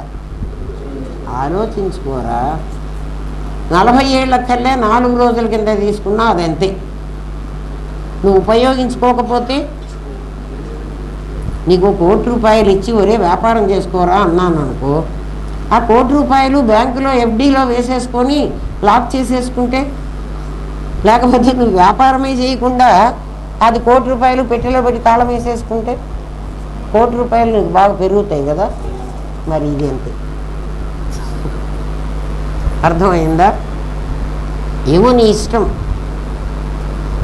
ఎందుకంటే నన్ను ఒకడు అమెరికాలో ఈ ప్రశ్న అడిగాడు, అమ్మ మీరు 45 ఏళ్ల నుంచి చెబుతుంటే మీలాగా ఒక్కడు కూడా బయటికి రాలేదా? ఇంకా మీరు 45 ఏళ్ల నుంచి ఇదే చెప్తున్నారు కదా, ఇదంతా వాళ్ళు విన్నారు కదా, ఆ విన్న వాళ్ళలో ఒక్కడైనా ఇట్లా బయటికి రావాలి కదా కదా, రాలేదా అని అడిగాడు. నాకు నిజంగా కూడా బాధ అనిపించింది. అంటే అబ్బాయి తప్పడిగాడని నేను చెప్పటంలే, అంటే నేను ఎవరికి ఇచ్చాను? ఆ యోగ్యత లేని వాళ్ళకి అది ఇచ్చాను, అందుకని వాళ్ళు రాలే. మీకు ఆ యోగ్యత సంపాదించుకుంటే మీరు బయటపడతారు. నిమజ్జనం కాకుండా ఉండగలిగిన శక్తి భగవద్గీత చెప్పింది. ఏమ్మా? తర్వాత ఇంకా మీకు అంటే మనకు తెలియని విషయాలు ఎన్నో చెప్తున్నా. అందుకని ఇంట్లో పూజ చేస్తున్నారు కానీ నిజంగా మీకు ఇవన్నీ తెలుసా? అసలు తెలియదు. జలశక్తిలోనో అగ్నిశక్తిలోనో కలిపేస్తున్నారు నిన్ను. అప్పటి వరకు దేవుడు నీకు ఎదురుగా ఉన్నాడు. సత్యనారాయణ వ్రతం అయిన తర్వాత పురోహితుడు ఏం చెప్తాడంటే, నాయన ఇంకా ప్రదక్షిణం చెయ్యండి అంటాడు కదా. ప్రదక్షిణం చెయ్యమంటే ఇప్పటి వరకు మనం సత్యనారాయణ స్వామికి పూజ చేసాం, సత్యనారాయణ స్వామిని గోడకు పెట్టాం. ఇప్పుడు ప్రదక్షిణము సత్యనారాయణ స్వామికి చుట్టూ తిరగాలి. అటు తిరుగుదామంటే ఇక్కడ వెనక గోడే ఉంది, మనం అట్లాంటి చోటే కదా పెట్టుకుంటాం. కాబట్టి సత్యనారాయణ స్వామికి మనం ప్రదక్షిణం చేయటంలే. పురోహితుడు ప్రదక్షిణం చేయమని ఏం మంత్రం చెప్తున్నాడో తెలుసునా? ఆత్మ ప్రదక్షిణ నమస్కారం సమర్పయామి అన్నాడు. ఆత్మ ప్రదక్షిణ చేయమన్నాడు. ఇందా నుంచి సత్యనారాయణ స్వామి దేవుడు అన్నాడు, ఇప్పుడు ప్రదక్షిణ ఆత్మకి చేయమంటున్నాడు. ఆత్మ ఎక్కడుందో మనకు తెలియదు. అందుకని వాడు ఏం చెప్తున్నాడంటే, నువ్వు నుంచున్న చోటే తిరుగు అంటే ఆత్మ నీ లోపల ఉంది. నువ్వు తిరుగుతున్నావు అంటే అర్థం ఏమిటి? నీ లోపల ఉందిరా, అవునా కాదా? ఆత్మ ప్రదక్షిణ నమస్కారం సమర్పయామి. నువ్వు పూజ సత్యనారాయణ స్వామికి చేశావు, ప్రదక్షిణ ఆత్మకి చేస్తున్నావు. మరి ఈ రెండు వేరే వేరే ఉన్నాయి కదా, వేరే వేరే లేవు. లేనిది పురోహితుడు నీతో చేయించడు కదా, వేరే వేరే లేక మరి ఒకటి ఎట్లా అయిందండి నాయన? నీ ఆత్మని సత్యనారాయణ స్వామిలో నువ్వు ముందు ప్రతిష్ఠించావు కదా, ఆ ఆత్మకే ఇప్పుడు ప్రదక్షిణం చేసుకుంటున్నావు. కాబట్టి ఆత్మ నీలో ఉంది, పూజ చేసినప్పుడు వాడిలో ఉంది, తిరిగి మళ్ళీ నీ లోపలికి వచ్చింది. చివరికి ఏం చెప్తాడో పురోహితుడు, యచ్చ సురశ్రేష్ఠ స్వస్థానం పరమేశ్వర. అయ్యా ఇప్పటిదాకా నేను పూజ చేశాను, మళ్ళీ నువ్వు ముందు ఎక్కడి నుంచి వచ్చావు? ఎక్కడి నుంచి వచ్చావు? నాలో నుంచి వచ్చావు. కాబట్టి నాలోకి మళ్ళీ వెళ్ళిపో. ఆయన నాలోకి మళ్ళీ వచ్చేసాడు. వచ్చిన తర్వాత ఇప్పుడు ఏం చేస్తున్నాను? ఈ ఆత్మకు ప్రదక్షిణ చేశాను. ఓ ఆత్మ, అక్కడ ఆత్మలో మళ్ళీ వేరే వేరే శక్తులు ఉంటాయి, అది ఇంకొకసారి చెప్తా. ఓ ఆత్మ, ఇప్పటిదాకా నాలో సగభాగం అక్కడికి వెళ్ళి ఆ భగవంతుణ్ణి, శక్తి ఎక్కడికైనా వెళ్ళొచ్చు కదురా, శక్తి ఒక చోటికి వెళితే ఒక చోట తగ్గదు, మళ్ళీ అది నీ ప్లేస్లోకి వచ్చింది కదా, దానికి నువ్వు ప్రదక్షిణ చేస్తున్నావు కదా. అర్థమైందా? ఆత్మ ప్రదక్షిణ నమస్కారం చేసేసావు. అప్పటి వరకు దేవుడు నీకు ఎదురుగా ఉన్నాడు కదా, నీ చుట్టూ నువ్వే తిరుగుతున్నావు కదా, దానికి ఆత్మ ప్రదక్షిణ అని పేరు పెట్టావు. సర్వే సర్వత్రా ఉన్న ఆత్మను చూడలేక, సర్వే సర్వత్రా అంతటా వ్యాపించిన ఆత్మను నువ్వు చూడలేకపోయినావు. చూడలేకుండా ఏం చేశావు అంటే, నీ జీవశక్తిని వాటిపై ఆరోపించి, ఎవడి మీద? ఆ ఫోటోనో, ఆ ఒక్క పరుకో, ఆ సత్యనారాయణ స్వామి విగ్రహమో కదా. మా ఇంట్లో బంగారు విగ్రహం ఉందండి. నీ బంగారు విగ్రహమైనా, అది రాతి విగ్రహమైనా, అది లేకపోతే ఒకటి పొట్టి పేపర్ మీద గ్లాస్ వేసి ఒక ఫోటో పెట్టినా కదా, ఒక్క పరుకే దాంట్లో నీ జీవశక్తిని ప్రవేశపెట్టావు కదా, వాడికి దేవుడు అని నామకరణం చేశావు. నీ శక్తిని నీవు గ్రహించలేకపోవడమే అజ్ఞానం. అజ్ఞానం ఎక్కడుంది అంటే, నీ శక్తి ప్రవేశపెట్టానని చెప్పడంలే. నువ్వేమంటున్నావంటే, పురోహితుడు నా చేత సత్యనారాయణ వ్రతం చేయించాడు అంటావు కదా. వాడు చేయిస్తే నీకు అర్థం కావాలి, నీకు అర్థం కాలే కదా.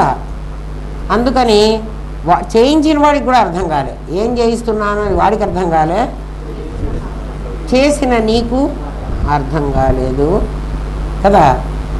ఏం అర్థమైందంటే, నీ దగ్గర ఇంట్లో ఉన్న వస్తువులన్నీ ఖర్చు పెట్టి ఎవరెవరికి నా హోదాకి తగ్గట్టుగా సత్యనారాయణ స్వామి వ్రతం చేశారు. బీదగా చేశారండి వాళ్ళ ఇంట్లో, ఏం లేదు, ఇంత రవ్వ కేసరి చేసి మా ముఖాన పెట్టేశారు, ప్రసాదం పంపించారు. అరే సత్యనారాయణ స్వామి వ్రతం చేశారు వాళ్ళ ఇంట్లో, ఒక పెళ్లి చేసినట్టు చేశారు. అదే వ్రతము కదా. నువ్వు ఎందుకు చేస్తున్నావో నీకు తెలియాలిరా కదా. నీ శక్తిని నీకెవరైనా గుర్తు చేయాలి, ఆ గుర్తు చేసేవాడే గురువు. నీలో శక్తి ఉందిరా, నువ్వు శక్తిహీనుడివి కాదు, ఆ శక్తిని ఉపయోగించుకుంటే అది కుండలిని అనే పేరుతో సహా నీ లోపల మూలాధారంలో నిద్రపోతోందిరా. ఆ నిద్రపోయే దాన్ని గనక పైకి పంపించగలిగితే ఆ శక్తి ఊర్జాశక్తి అంటారు దాన్ని. ఆ శక్తి ఏ పనైనా చేయగలదు. లేకపోతే ఆ శక్తిలో 10% నువ్వు జీవితకాలం అంతా వాడుకుంటే అయిపోతుంది. తర్వాత కాలిపోతే పనికిరాదు కదా. ఒక్కొక్కసారి మనకి బల్బు పెట్టగానే కాలిపోతుంది చూడండి కదా. ఒక్కసారి ఆ ఫిలమెంట్ కాలిపోయిందంటే బల్బు ఇంకా వెలగదు. అట్లా నీ శక్తిని నువ్వు అంతా దాచిపెట్టుకుని అసలు బుద్ధి కూడా పనిచేయనియరు. ఎందుకు పనిచేయాలి, ఎందుకు కష్టపడాలి, వాడెవడో బుద్ధి పనిచేస్తే మనం వాడుకుందాంలే అనే వ్యవహారంలో నువ్వు ఉంటే నీ బుద్ధిని పనిచేయకుండా నీ ఊర్జాశక్తిని అట్లాగే దాచిపెట్టుకుంటే తర్వాత అక్కడ జమ్మి చెట్టు దగ్గరికి వెళ్ళినప్పుడు ఒరే వీడి శక్తి అసలు ఖర్చు కాలేదురా, మొత్తం 90% శక్తి అట్లాగే ఉంది, నువ్వేమన్నా దానికి మాకు డిస్కౌంట్ ఇస్తావా వీడిని తీసుకుని అంటే, నాయన మొత్తం ఖర్చు పెట్టిన వాడిని ఈ నిప్పులోనే తగలబెడతా, అస్సలు ఖర్చు పెట్టకుండా ఉన్నవాడిని ఈ నిప్పులోనే తగలబెడతా అన్నాడు. అసలు బ్రెయినే వాడకుండా ఉన్న బ్రెయిన్ సేమ్ కాస్ట్, వాడిన బ్రెయిన్ సేమ్ కాస్ట్. మరి వాడకుండా ఎందుకు దాచిపెట్టుకోవాలి, ఎందుకు దాన్ని నిద్రపుచ్చాలి? ఆలోచించండి. అర్థమైందా? కూర్చోబెట్టి తిడుతున్నానా? ఏమో మరి మీకు తిడుతున్నాను అనిపిస్తే మీ ఇష్టం, నేనేం చేయలేను. మీకు తెలియజేస్తున్నా, మనం చేస్తున్న తప్పులు తెలియజేస్తున్నా. ఆంజనేయ స్వామికి ఆ సముద్రాన్ని లంఘించడం చాలా కష్టమని అనిపించింది. ఎవరు మనలో ఎవరున్నారు దాన్ని దాటగల వాళ్ళు అని అంటే జాంబవంతుడు చెప్పాట, నువ్వే దాటగలవురా, మనలో చాలామంది అంత దాన్ని దాటగల వాళ్ళు ఉన్నారు. ఒక అంగలో సముద్రాన్ని ఒక్క అంగలో దాటగల వాళ్ళు ఎంత శరీరం పెంచాడో ఎట్లా. ఆంజనేయ స్వామి శక్తిని జాంబవంతుడు తెలియజేస్తే ఆంజనేయ స్వామికి తెలిసింది. అందుకని మనలో శక్తి గురువు తెలియజేస్తేనే మనకు తెలుస్తుంది, మనలో ఉంది అని కూడా మనకు తెలియదు. ఎందుకంటే మామూలు శక్తి లాంటిది కాదు అది. మనకి చాలా శక్తి ఉంటుంది అనుకో, నాకు ఆ శక్తి ఉన్నవాడు 100 కేజీల బియ్యం బస్తా మోస్తాడు. ఆ శక్తి కాదు ఇది కదా. ఒకడికి చాలా జ్ఞానం ఉంటుంది, తెలివి ఉంటుంది, వాడి క్లాసులో ఫస్ట్ వస్తాడు, వాడు కాదు. ఈ శక్తి వేరే ఉంటుంది. అదేమో జ్ఞానానికి జీవుడికి ఉన్న శక్తి, ఇది ప్రజ్ఞకున్న శక్తి. ప్రత్యక్ తెలిస్తేనే అది తెలుస్తుంది. ఆ శక్తి నీ లోపల ఉంది, ప్రతి వాడి లోపల ఉంది. దాన్ని మనం ఉపయోగించుకోవట్లేదు. మరి మేమే ఉపయోగించుకుంటున్నామండి అంటే ఆ పైన నాకు బ్యాంకులో 1 కోటి రూపాయలు ఉన్నాయిరా, 1 కోటి రూపాయలు నేను ఇప్పుడు వాడుకోను కదా, ఏం చేస్తాను, 10,000 తెచ్చుకొని వాడుకుంటా. ఈ 10,000 అయిపోతే మళ్ళీ 10,000 తెచ్చుకుంటా. ఇప్పుడు నేను 10,000 తెచ్చుకుని వాడుకుంటున్నానే, అది ఇప్పుడు నేను వాడుకుంటున్న శక్తి. మిగిలిన శక్తి అంతా స్టోర్ చేసి పెట్టా. అదంతా కుండలిని అనే పేరుతో నీ మూలాధారంలో నిద్రపోతోంది. అది ఎప్పుడెప్పుడు బయటకు వస్తుందో చెప్పమంటారా? మీ మూలాధారంలో ఉన్న శక్తి. బస్సులో కూర్చోండి, బస్సులో కూర్చున్న తర్వాత మనకు కొంచెం సేపటికి నిద్ర వస్తుంది. ఆ నిద్ర వస్తున్నప్పుడు ఈ బాడీ అంతా ఇట్లా పడిపోతుంది. నీ తెలివి ఉంది, నీ జ్ఞానం ఉంది. ఈ బాడీ ఇట్లా పడిపోతుంటే అట్లా కూర్చోబెడుతుంది, నీ బ్యాలెన్స్ని కూర్చోబెడుతుంది. అది నీ లోపల మూలాధారంలో ఉంది. అది నీ ప్రయత్నం అక్కర్లే. అంటే లేమ్యాన్ కూడా కూర్చోబెడుతుంది. అందుకని ఈ జ్ఞానం కాదు అని చెప్పడానికి మీకు చెప్తున్నా. లేమ్యాన్ అంటే ఏం తెలియక్కర్లే, చదువుకోలే, ఇటువంటి ఉపన్యాసాలు ఏం వినలే. అట్లాంటి వాడికి కూడా వాడు పడిపోతుంటే వాడిని నిలబెడుతుంది. అది ఆ శక్తి నీ లోపలుంది, నిన్ను బ్యాలెన్స్ చేస్తుంది. అది ఇంకా కావాలంటే ఆ శక్తిని ఇంకా చూపిస్తా చూడండి. ఒక బకెట్ నిండా నీళ్లు పోసుకోండి, బకెట్ పట్టుకోండి, నడవండి, మీకు ఆటోమేటిక్గా ఎందుకు ఇటు తిరిగారు? అదే నిన్న చెప్పింది, సైకిల్ బ్యాలెన్స్ చేసే శక్తి. దాన్ని సామాన్యం అంటాం, దీన్ని విశేషం అంటాం. ఇవన్నీ చదువుకుంటేనే వస్తాయి, చదువుకోకపోతే రావు. మనం చదువుకోకపోతే రామనాథం గారు లాంటి వాళ్ళు చదువుకుంటారు, వాళ్ళ దగ్గరనైనా కనీసం వినాలి. మేము ఎక్కడ వింటామండి, మాకు ఇక్కడ టైం ఉందండి అంటే వినకపోతే నిమజ్జనం. హుసేన్ సాగర్లో ఎన్నిసార్లు నిమజ్జనం అయినా గణపతికి బుద్ధి రాదు, మళ్ళీ వచ్చి కూర్చుంటాడు. నాకు పూజలు చేస్తున్నారు కదా, నేను హ్యాపీగా ఉన్నాను కదా అంటాడు. అందుకే ఇంత పొట్ట పెట్టుకున్నాడు. పొట్ట ఎందుకు పెట్టుకున్నాడు? ఏం చేస్తున్నాం మనం అందరం? కావో పీవో మజా ఉడావు, అదిరా సంగతి. అందుకే గణపతికి అంత పొట్ట పెట్టారు. ఒరే తిని సావువాకురా. ఏ దేవుడికి లేదు చూడండి. ఏ దేవుడి కన్నా పొట్ట పెట్టారు కదా, పొట్ట వీడికే పెట్టారు. పైగా కథలు కూడా చెప్పారు. కుడుములు తిని అక్కడ కూర్చోడానికి చేతకాక, అంటే అంత తిండి తినాలా? అంత అవసరమా?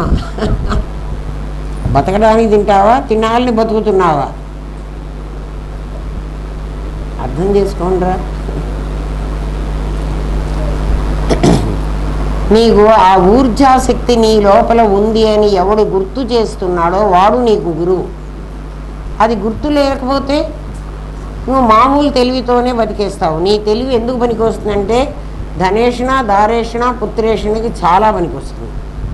ఈ 3 పనులు చేయటానికి మాత్రం అసలు ఏం అక్కర్లేదురా. ఏ చదువు అవసరం లేదు. ఎందుకంటే పశువులు పక్షులు కూడా ఆ పనే చేసినాయి, మనం కూడా ఆ పనే చేస్తున్నాం. ఒకటి అడిగిన ప్రశ్న, నిరాకారాన్ని ఎట్లా గుర్తించాలి? అది కదా ఏమ్మా. ఇప్పుడు నిరాకారం దగ్గర సాకారం సంగతి దాని నుంచి చెప్పుకుంది మనం. నిరాకారాన్ని ఎట్లా అంటే, ఎవడైనా నేను సరే వినండిరా, నేను సుఖంగా ఉన్నాను, ఏరా బాగున్నావా అంటే ఎస్ బాగున్నా అంటాడు. ఏంటి బాగున్నానంటున్నావు? సుఖంగా ఉన్నాను. ఇంకొకడు ఏమంటాడు? నేను దుఃఖిస్తున్నాను అంటాడు. ఒరే నాకు దుఃఖం, వాడికి సుఖం. రెండిట్లో ఉన్నది ఏమిటో గమనించారా? ఖమ్ అనేటువంటి ఒక అక్షరం. వాడికి సుఖం, సుఖం అంటే మంచిగా ఉన్నటువంటి ఖమ్. దుఃఖం అంటే చెడ్డగా ఉన్న ఖమ్. రెండు ఖమ్లే. మీరు గమనించారో లేదు? ఖమ్ అంటే ఆకాశం. ఖమ్ అన్న అర్థం కదా, ఖమ్ అన్న ఆ పదానికి అర్థం ఆకాశం. ఆకాశం ఏమిటండి మధ్యలో? ఇది ఎక్కడి నుంచి వచ్చింది? పంచభూతాలు ఉన్నాయన్నారు కానీ ఆకాశం ఎక్కడుంది అంటే, ఈ ఇల్లు కట్టాలంటే ఈ ఇల్లు ఒక స్థలంలో కట్టాలి కదా. అప్పుడు స్పేసే మాస్ అయింది. స్పేస్ మనం అడుగుతాం చూడండి, ఒరే మీ ఇల్లు ఎన్ని సెంట్లు రా?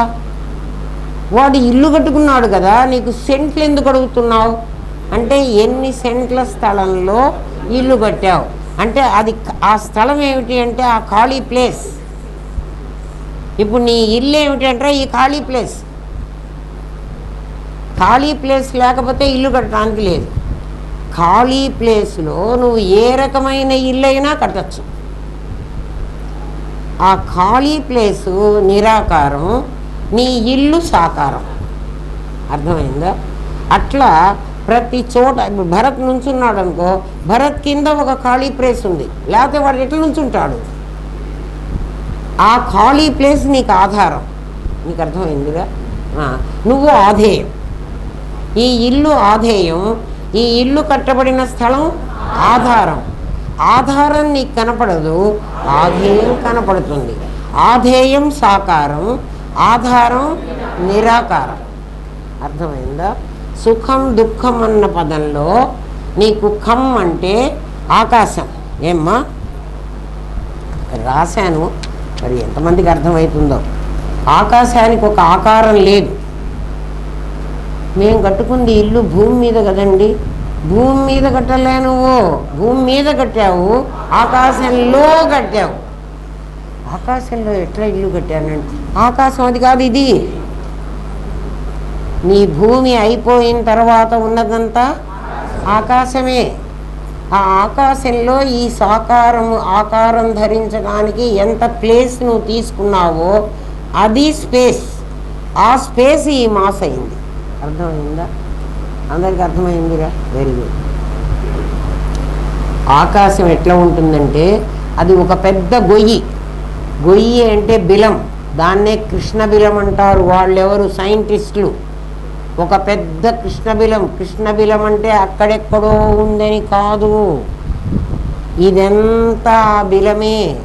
బిలం అంటే ఒక గొయ్యి, ఒక గుహ. ఆ గుహలో ఏముందంటే కటిక చీకటి ఉంది.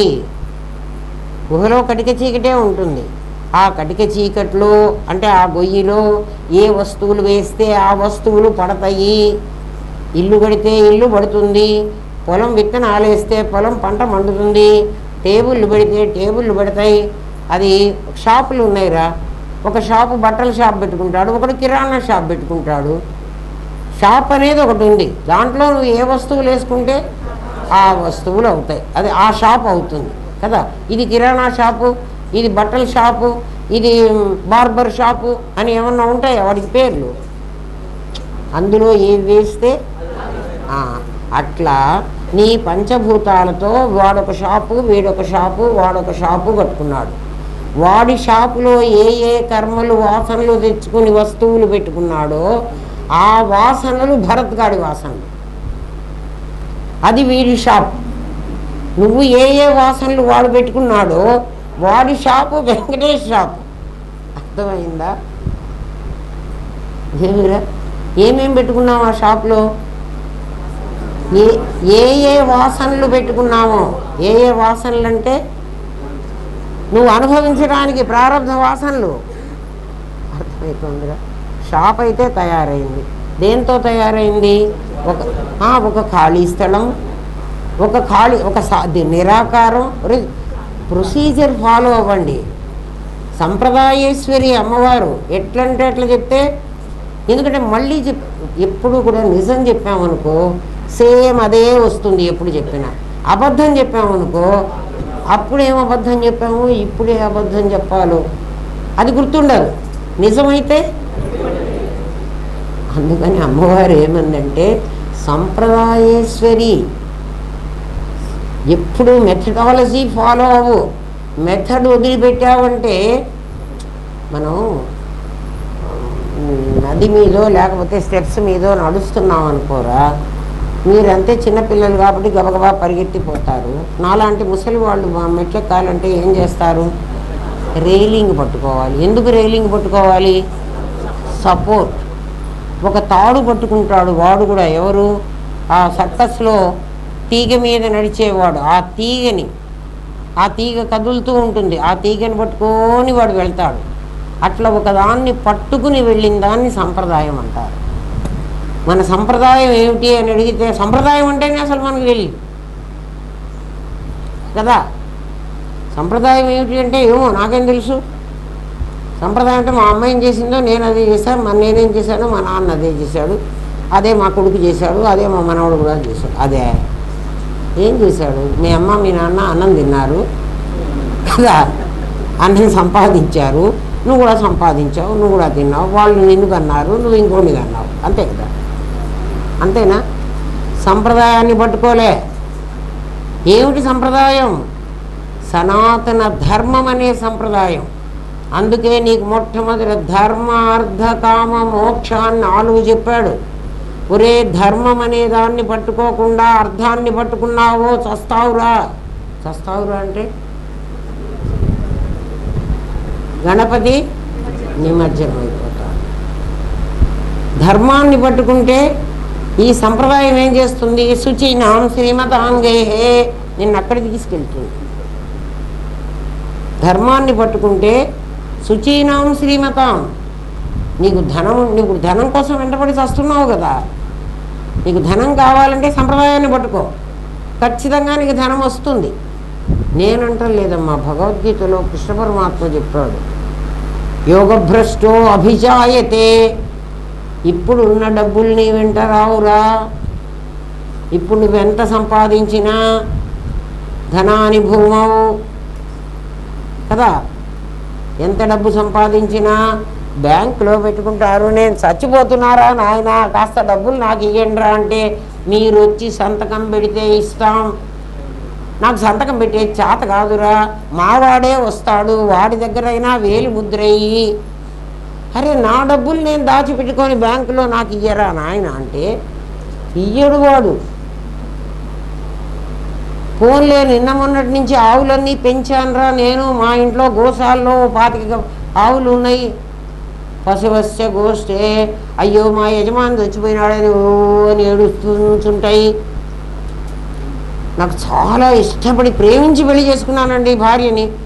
నారి ముఖద్వారి, వాకిల్ దాకే వస్తుంది, ఆ తర్వాత వస్తే ఆమెకి ఏం దయ్యం పడుతుందో అని ఆమె రాదు. రాదు అని చెప్పేశాడు. ఎందుకురా పిచ్చోడా ఇవన్నీ పట్టుకు చూస్తావు, నీ లోపల ఉన్న నిన్నెవడో తెలుసుకోరా అంటే రమణ మహర్షి అదే చెప్పాడు. ఏమంటే మేము రమణాశ్రమానికి ఎవ్రీ ఇయర్ పోతామండి. ఎందుకమ్మా? అక్కడ తిండి రావటానికి. ఎందుకు పోతున్నావురా? రమణాశ్రమానికి ఒక్కసారి పోతే నీకు అర్థం అవ్వాలి. రమణుడు ఏం చెప్పాడు?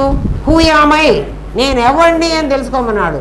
నేనెవడిని అంటే ఏమండి నేనెవడిని అంటారు? I'm Bhanumathi, doctor of so and so, son of so and so. అన్నేంటండి ఎట్లంటారు? నీ సన్ ఆఫ్, నీ డాక్టర్ ఆఫ్, నీ సర్టిఫికెట్లు మాకు చాలా తెలుసులేవయ్యా, అసలు నువ్వెవరో చెప్పు.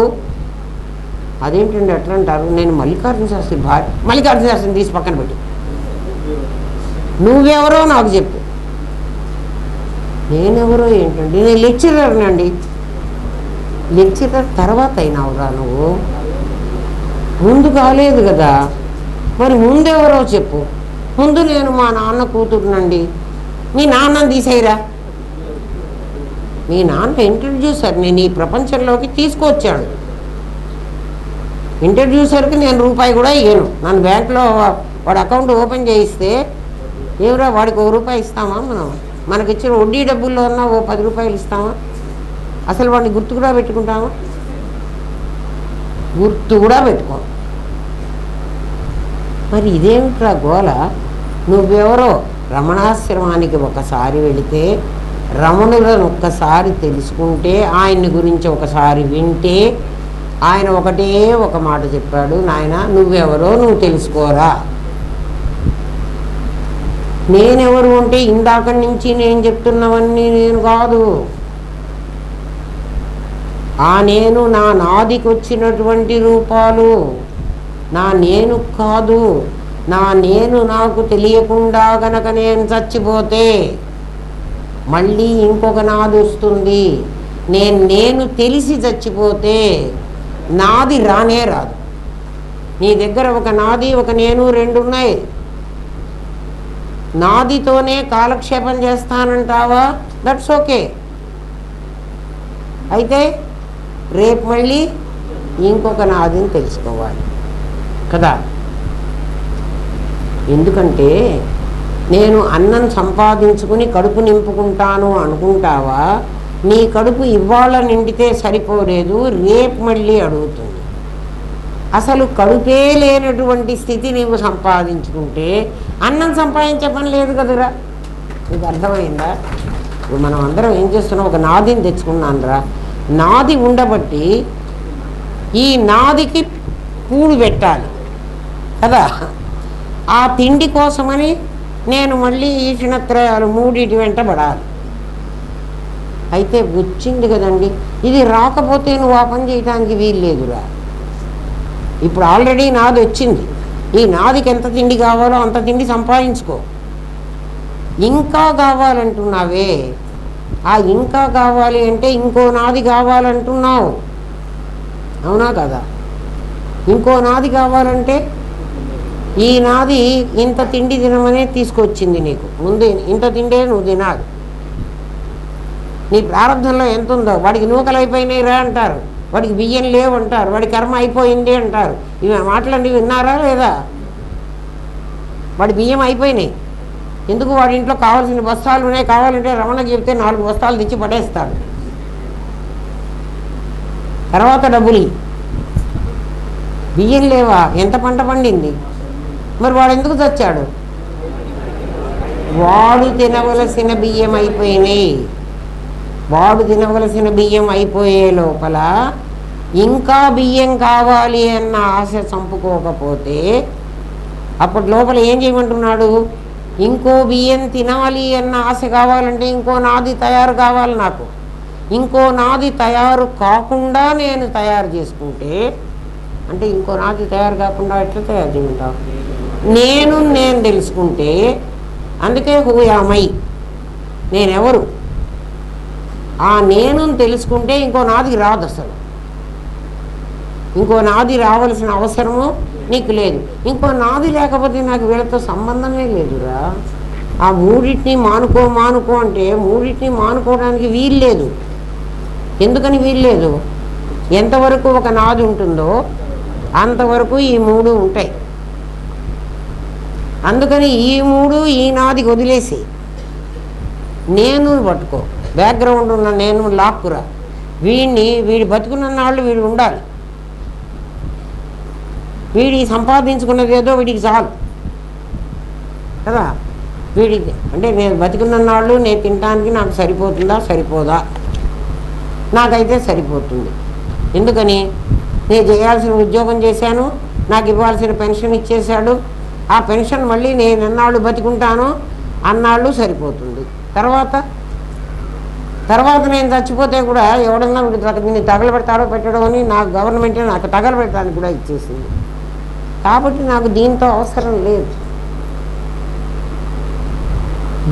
అవసరం లేకుండా నువ్వు నేనును గనక బయటికి తెస్తే, అంటే నేనంటే అహం బ్రహ్మాస్మి అని నీకు అర్థమైతే, అదే ఇక్కడ చెప్తున్నాడు. చాలా సింపుల్గా చెప్పాడు. వాడు ఏమన్నాడు, నిరాకారాన్ని అయితే నేను చూడి కనుక్కోగలను దేవుడిని, సాకారాన్ని అయితే కనుక్కోగలను, నిరాకారాన్ని నేను కనుక్కోలేనన్నాడు. బాడీ నిరాకారమే ఆధారం చేసి చెప్తున్నాడు. ఏంట్రా అంటే సైన్స్ ఏమందిరా, స్పేస్ మాస్ అయిందండి. ఏ స్పేస్ మాస్ అయింది? ఈ ఎంత స్పేసు మాస్ అయిందా? కాలే. ఈ అంత స్పేసు మాస్ అయినట్లయితే మనకు మధ్యలో స్పేస్ ఉండడానికి అవకాశం లేదు. అంత స్పేసు మాస్ అయితే కదా. ఇప్పుడు మీరందరూ కూర్చుని మీ ఇష్టం వచ్చినట్టు లేస్తున్నారే, అట్లా లేవడానికి వీలు ఉండదు. మీరందరూ ఒకళ్ళకొకళ్ళు అతుక్కోపోతారు. అర్థమవుతుందా? మరి ఏ స్పేస్ మాస్ అయింది? నీ కింద ఉన్న స్పేస్ మాస్ అయిందిరా, వాడి కింద ఉన్న స్పేస్ మాస్ అయిందిరా, ఆ స్పేస్ మాస్ కాలేదురా. అర్థమైందా? నీ చుట్టుపక్కల స్పేసు మాస్ కాలే. అక్కడున్న స్పేసు నిరాకారం. ఎక్కడున్న స్పేసు? ఒక స్పేస్ లేకపోతే నువ్వు మాస్ వెళ్ళడానికి లేదు. ఒక ఖాళీ లేకపోతే ఎక్కడ కూర్చుంటావురా, ఎక్కడ నుంచుంటావురా? గాల్లో నుంచోలేం కదా, ఎక్కడో ఒక చోట నుంచోవాలి. విమానం గాల్లోనే నుంచుంటోంది కదండి. మరి విమానం ఏ స్పేస్లో అయితే విమానం అంతా నుంచుందో అది దానికి ఆధారం. వెతుక్కోండి. నేను సుఖంగా ఉన్నాను, నేను దుఃఖంగా ఉన్నాను అని నువ్వు అంటున్నప్పుడు ఆ స్పేసు నీకు కంఫర్టబుల్గా ఉంటే నువ్వు సుఖం, ఆ స్పేస్ నీకు కంఫర్టబుల్ కాకపోతే దుఃఖం. నువ్వు చెప్తున్నావు కదరా నాకు సుఖంగా ఉన్నాను దుఃఖంగా ఉన్నాను అని. ఆ బ్రెయిన్లోకి ఎవడో గుచ్చి దుఃఖాన్ని సుఖాన్ని, అమ్మో ఇదేమిట్రా 7:40 అయింది, నేను చూడలే, మర్చిపోయినా, అసలు టైమే చూడలే. ఇది ఇంకా చాలా ఉందమ్మా, రేపు చెప్తాను. రేపంటే నెక్స్ట్ క్లాసు. నేను బాగా అందులో ఇన్వాల్వ్ అయిపోయినా. సరే వినండి, కొంచెం ఈ పారాగ్రాఫ్ అయినా కొంచెం చెప్పేసి మానేస్తారు, వినండి. ఎందుకంటే సుఖం 7:40 అయింది, నేను చూసుకోలే. సుఖం దుఃఖం అనేటువంటివి దాని ద్వారా తెలుసుకోరా. నీకు ఫీల్ అవుతున్నావు కదా, ఎవరన్నా నాకు హ్యాపీగా ఉంది అన్న, నీవు సుఖం దుఃఖం ఏదనుకుంటున్నావంటే ఏ నిరాకారాన్ని దాని మీద ఆకారం వేసుకున్నావో ఆ ఆకారంలోనే నీ మనస్సు కూడా ఒకటి. ఆ మనస్సు ఏవో కోరికలు కోరుకుంది, అది కోరుకున్నట్లుగా అది జరగలే. ఏది? నీ మనస్సు, నీ ఎక్స్పెక్టేషన్స్ మీట్ కాలే నువ్వు. అందుకని నీ మనస్సు కోరిన దాన్ని నువ్వు దాన్ని ఫుల్ఫిల్ చేయలేకపోయినావు కాబట్టి నీకు దుఃఖం అంటున్నావు. మేమేం చెప్తున్నామంటే ఆ దుఃఖాన్ని ఎవరికి ఆపాదిస్తున్నావు? నిజంగా నీకు దుఃఖం ఉన్నది నీకు మనస్సుకి, దాన్ని ఎవరికి ఆపాదించావంటే నిరాకారమైన నీ స్పేస్కి ఆపాదించావు. అర్థమైందా కదా? నా స్పేస్కి ఎక్కడ ఆపాదించానండి నేను అంటే, ఒరే నిన్ను నేనేమడిగాను, నీ మనస్సు దుఃఖంగా ఉంది అంతే కదా. నువ్వేమంటున్నావు? నేను సుఖంగా ఉన్నాను. నేను అంటే నీ సాకారమైన నేను. సాకారం ఉండాలంటే దానికి ఆధారమైనటువంటి కమ్ము ఉండాలి. నీ కమ్మునికి సుఖమా దుఃఖమా అని తెలుసుకోకుండా నువ్వు నీ మనసుకు దుఃఖం ఉంది, నీ మనసు దుఃఖాన్ని దేని మీద ఆపాదించావు? నిజంగా కమ్కి దుఃఖం లేదు. ఈ భావం అర్థమైందా అందరికీ? కింద ఉన్న ఆ స్పేస్కి దానికి దుఃఖము సుఖము ఉండదు. ఎందుకంటే అది ఎంత మేర ఈ నీ ఆకారం ఆక్రమించిందో ఆ ఆకారం నిరాకారం సాకారం అవడం వరకే. సాకారంలో నీ దగ్గర చాలా పార్ట్స్ ఉన్నాయి. ఆ పార్టులో ఒక పార్టుకు మాత్రం నీ దగ్గర 24 పార్ట్లు ఉంటే ఒక్క పార్ట్కి నీకు అది ఎక్స్పెక్ట్ చేసింది జరగకపోతే దాన్ని ఎవడు ఎక్స్పెక్ట్ చేయమన్నాడు? ప్రారంభంలో ఏదుంటే అది జరుగుతుంది కదా. ఎక్స్పెక్ట్ చేసింది నీకు అది మీట్ కాలేకపోతే, అది నీకు జరగకపోతే నేను దుఃఖిస్తున్నాను అంటున్నావు. Complete your body. ఎక్కడ మీతో చెప్పానా అండి నేను? నీ ముఖం చెప్తుందిరా, బాధపడింది నీ మనస్సు, చెప్తున్నది నీ ముఖం. దాన్ని ఎవరికి ఆపాదిస్తున్నావు? కింద ఉన్న కమ్కి ఆపాదిస్తున్నావు. కమ్కి ఆపాదించి ఏం చెప్తున్నావంటే సుఖం. అట్లా నీకు సుఖం వచ్చినా కూడా అట్లే మాట్లాడుతున్నావు, దానికే సుఖం ఇచ్చిస్తున్నావు. అది నేను అసలు ఆకారమే పొందలేదు, నాకు ఆ సుఖంతో దుఃఖంతో సంబంధమే లేదు, సుఖం దుఃఖం నీకు ఈ ప్రపంచం వల్ల వచ్చింది, ఇదంతా ఆభాసం నాకు ఎప్పుడో తెలుసు అంటుంది. అది అర్థమైందా? రేపు చెప్తాను.